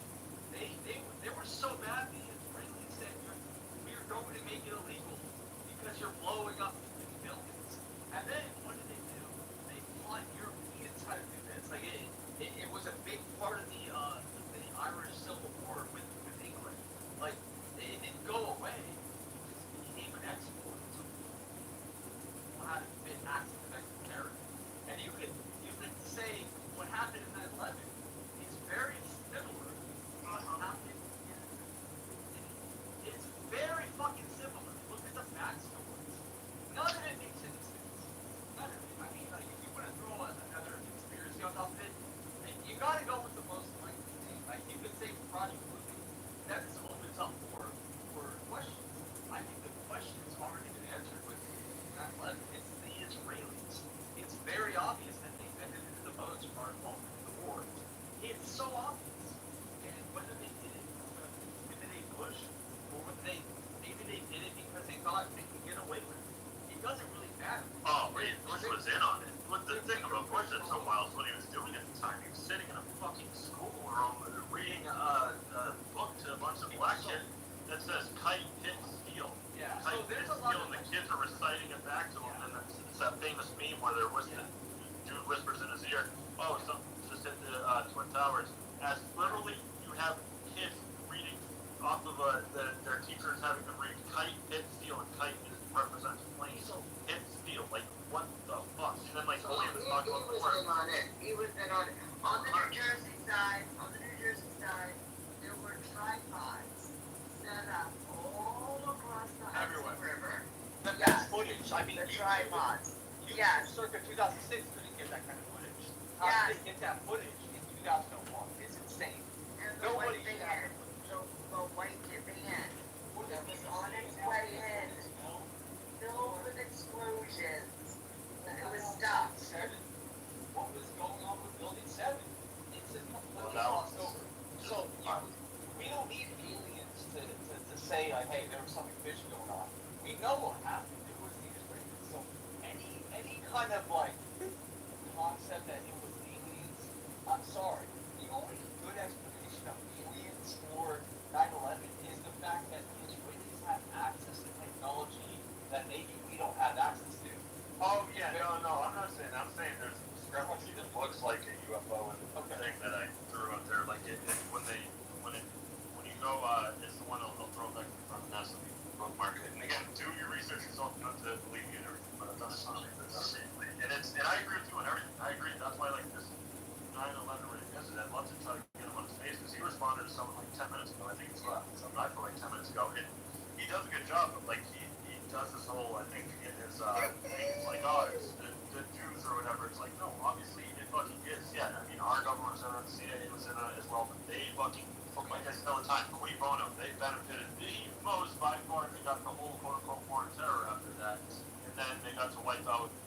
Cheney and Rumsfeld are going to wipe out $2.3 trillion worth of fucking money. And like Coin was talking about before, Coin United, my guy, which is wild. The day before the quote unquote plane hit the Pentagon, which obviously is not that absolutely insane. That was obviously a missile. The day before they shut off the fucking surface to air missiles, the air defense, because they were going for routine maintenance. So that's another thing too. Like it could have been a plane, it could have been a missile, and if it was a missile, with the archaic like Photoshop ability that we've had like since like the early '80s, it's very easy to go back and doctor up some footage and put it on TV. Like the delay of footage that was on the news, they were able to have time to doctor up some footage. Like it wouldn't take that long for an art student, let alone an Israeli art student. Go on Photoshop in 2001, and again, the stuff that we have access to now, they probably had access to in the fucking 90s. Like, so, yeah. I mean, look at 40, 50 years ahead. Photoshop. Like, it's very obvious. Yeah, dude, those are crazy. Photos for Photoshop. No, I agree. I agree with everything you're saying. That's why I think that's why, in my opinion, the only thing that is a psyop, and again, we'll never know what this one is. That's why I think they say the first one that died that day was a Jew or Israeli or whatever, because then it gets more sympathy for them. Yeah, exactly. Also, but I also real quick, I threw third back in the nest because that's what I was trying to explain before, and this is something I just looked at the other day. This kid actually just responded to 2 seconds ago to me. The 9/11 revisited guy just responded because the explosions going out the windows or whatever. Firefighters carry these things. I put a screenshot of it called Scott packs, which are basically the pressurized things on their back, and that's what the explanation seems to be for all those windows that are blowing out before like the building pancakes on top of itself. Because again, there's like things inside the bathrooms or whatever. But real quick, I want to read off the thing. It's only like one paragraph. It says. This is where it's just there's so much shit inside of it. Each tower had 110 floors, 1 acre each of office equipment, furniture, machinery, toilets, etc. Most of the contents of the towers were never found. So like that's what's absolutely insane. I don't know how the hell none of that is. As you can see, the towers did not collapse in on themselves. They peeled open like bananas. That's what I was trying to explain earlier. I forgot the way that they explained it. They peeled open like bananas, which they did. They just fucking peeled open, disintegrated. So it wasn't a straight up demolition like Tower 7, which that was. Peeled open by like bananas, so there was no quote pile driver, which is what we were talking about earlier. With it was thermite and it was a collapse on top of each other. It would go down like a pile driver, but it wasn't just peeled open to crush everything to dust. Parentheses, they say, which wouldn't happen anyways. The content should have just dropped to the ground, where it still should have been recognizable, even if broken up into pieces, smashed up. Most of it was never recovered. Again, 50,000 toilets, 50,000 or 50,000 things, 3,000, 4,000 toilets, vending machines, everything just disappeared anywhere. Why do we not see 3,000 porcelain toilets like it says, desks, computers, vending machines, doors, staircases, catering equipment, chairs, tables, filing cabinets, etc., scattered all over the place? And so there's that. Again, like William said, the smoking gun is that thing on the side, still standing up that goes poof. And the fact that 220 stories of steel just turned into a lobby, like 2 stories full of steel. If you want to look at nowhere. What happened to all this stuff, just look at Gaza right now. That's the same fucking strategy. It's bombs. Now, the idea of thermite, like Jesse Ventura went over like thermite paint. The problem with that is it's so labor intensive. They would never have had access to be able to do all of that, and if so, it wouldn't have been that effective. Yes. You can put different types of charges on major beams, major columns within the building. There is enough maintenance and enough access where entire floors were shut down for maintenance, which is a very common thing with those kinds of buildings. Like the entire 3 or 4 stories at any given time being shut down for maintenance. So why is there no force in the toilets? Have you ever cracked the toilet? It turns to dust. Like if you take a sledgehammer to a toilet, it'll turn to dust. Let alone a bomb or all that pressure and all that heat. But like you gotta zoom out. Like there's a lot of questions. What happened to the vending machines? That is like saying, hey, what happened to all the passports on the plane? How about this? How the fuck did the passport survive of the terrorists, but the black box did not survive? It just doesn't make sense. There's no logic found a perfectly intact passport for a terrorist, and they said, case closed, here's a smoking gun. But there's no black box. Those black boxes are engineered to be indestructible in the event of an attack. So it just doesn't make sense. And then you say, who benefited? Who benefited? Iraq didn't benefit. Afghanistan didn't benefit. Who fucking made money on this deal? It's only people in the Middle East that had the money to protect. Like the Saudis made money, the Israelis made money, and the aristocrats in the United States made money. But it was not for the benefit of the public. It was not for the benefit of the youth that went to war. It was not for the benefit of the first responders. And a great way to destabilize a country, our own, is to kill a bunch of strong men like first responders and set an example like this is what's going to happen if you don't comply. So whether George Bush was like submitting to it, was in on it, or it was like the pagers that exploded, like Netanyahu gifted a pager to Donald Trump and said, hey, here you go, have this, put this on your fucking shelf. It's a threat. It's either a threat or a reminder, but either way, it's intimidation. So no matter which way you slice it, look at who benefits and look at the tactics they'll go to. They'll go to any last resort to prove a point. Yeah, no, I agree. Like I say, we want to who benefits. Yeah, obviously Israel did. I fully agree. There's no doubt about it, obviously. That's why, like we both just said, them being the quote-unquote victims and the first person dying. And then the black box thing, it makes more sense now when you say that there wasn't planes. Like Truth was talking about, people have tried to simulate it, and the plane couldn't have gone in at that mile per hour and at that, without the tilt and shearing off and many other things. Never mind, it goes through the whole thing. But I get it. But again, you don't believe me, you can go up in the nest, bookmark those things, and do your own research, go on that thing, because that's what I did, and then I changed my opinion on it once I saw more stuff, and I said, oh yeah, shit, this actually makes a lot more sense. One more thing I never thought about. Why won't anyone talk to Judy Wood? That's what's really wild. Like, she's literally asked so many people, like, hey, will you have me on your podcast? Like, so many, but they'll have everybody else on besides her, the only one that has said, where the fuck did the towers go? They literally just disappeared. Would you be willing to interview Judy Wood? Absolutely, yeah. Like, we should just get her on. What's it better? I know, they're only for, well, this guy at 9/11 Revisited had this thing on. He's got his DMs up. I don't know if he knows, if the person knows Judy Wood. I don't even know. I don't know how I get in contact with her, but absolutely, I'd love to. I have also Wiki Web is a great one too. But so I have one last thing on this. I never thought about this. Just talking out loud, thinking out loud. You got to think about this, right? If I was going to infiltrate the World Trade Center and try to bomb it, which they already did in 1993, before Waco, before Oklahoma City, they did this happened. Okay, now if I was going to go try to do something, don't you think somebody would see? Don't you think someone would call the police if there was something suspicious going on in a major metropolitan city in the world, like New York City? If somebody saw something, they probably would.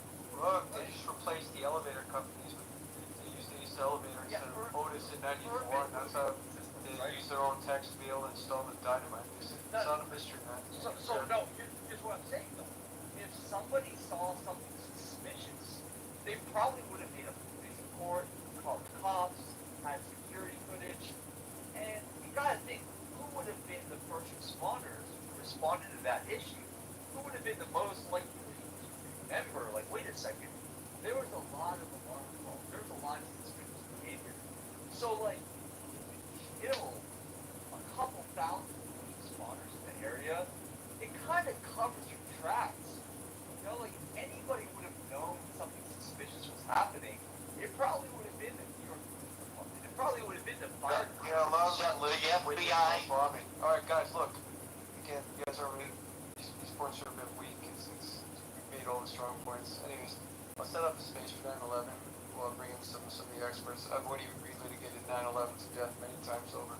So we'll do the proper another day. But I do want to shut down the space. I've gone like more than a half hour past when I want to shut down. Anyway, I want to thank you, John, for hosting the space, along with all the speakers for their contributions. Thank you to the super chats as well. Appreciate it all, and definitely check out Mike Jeffries' thread I made. Sure, Better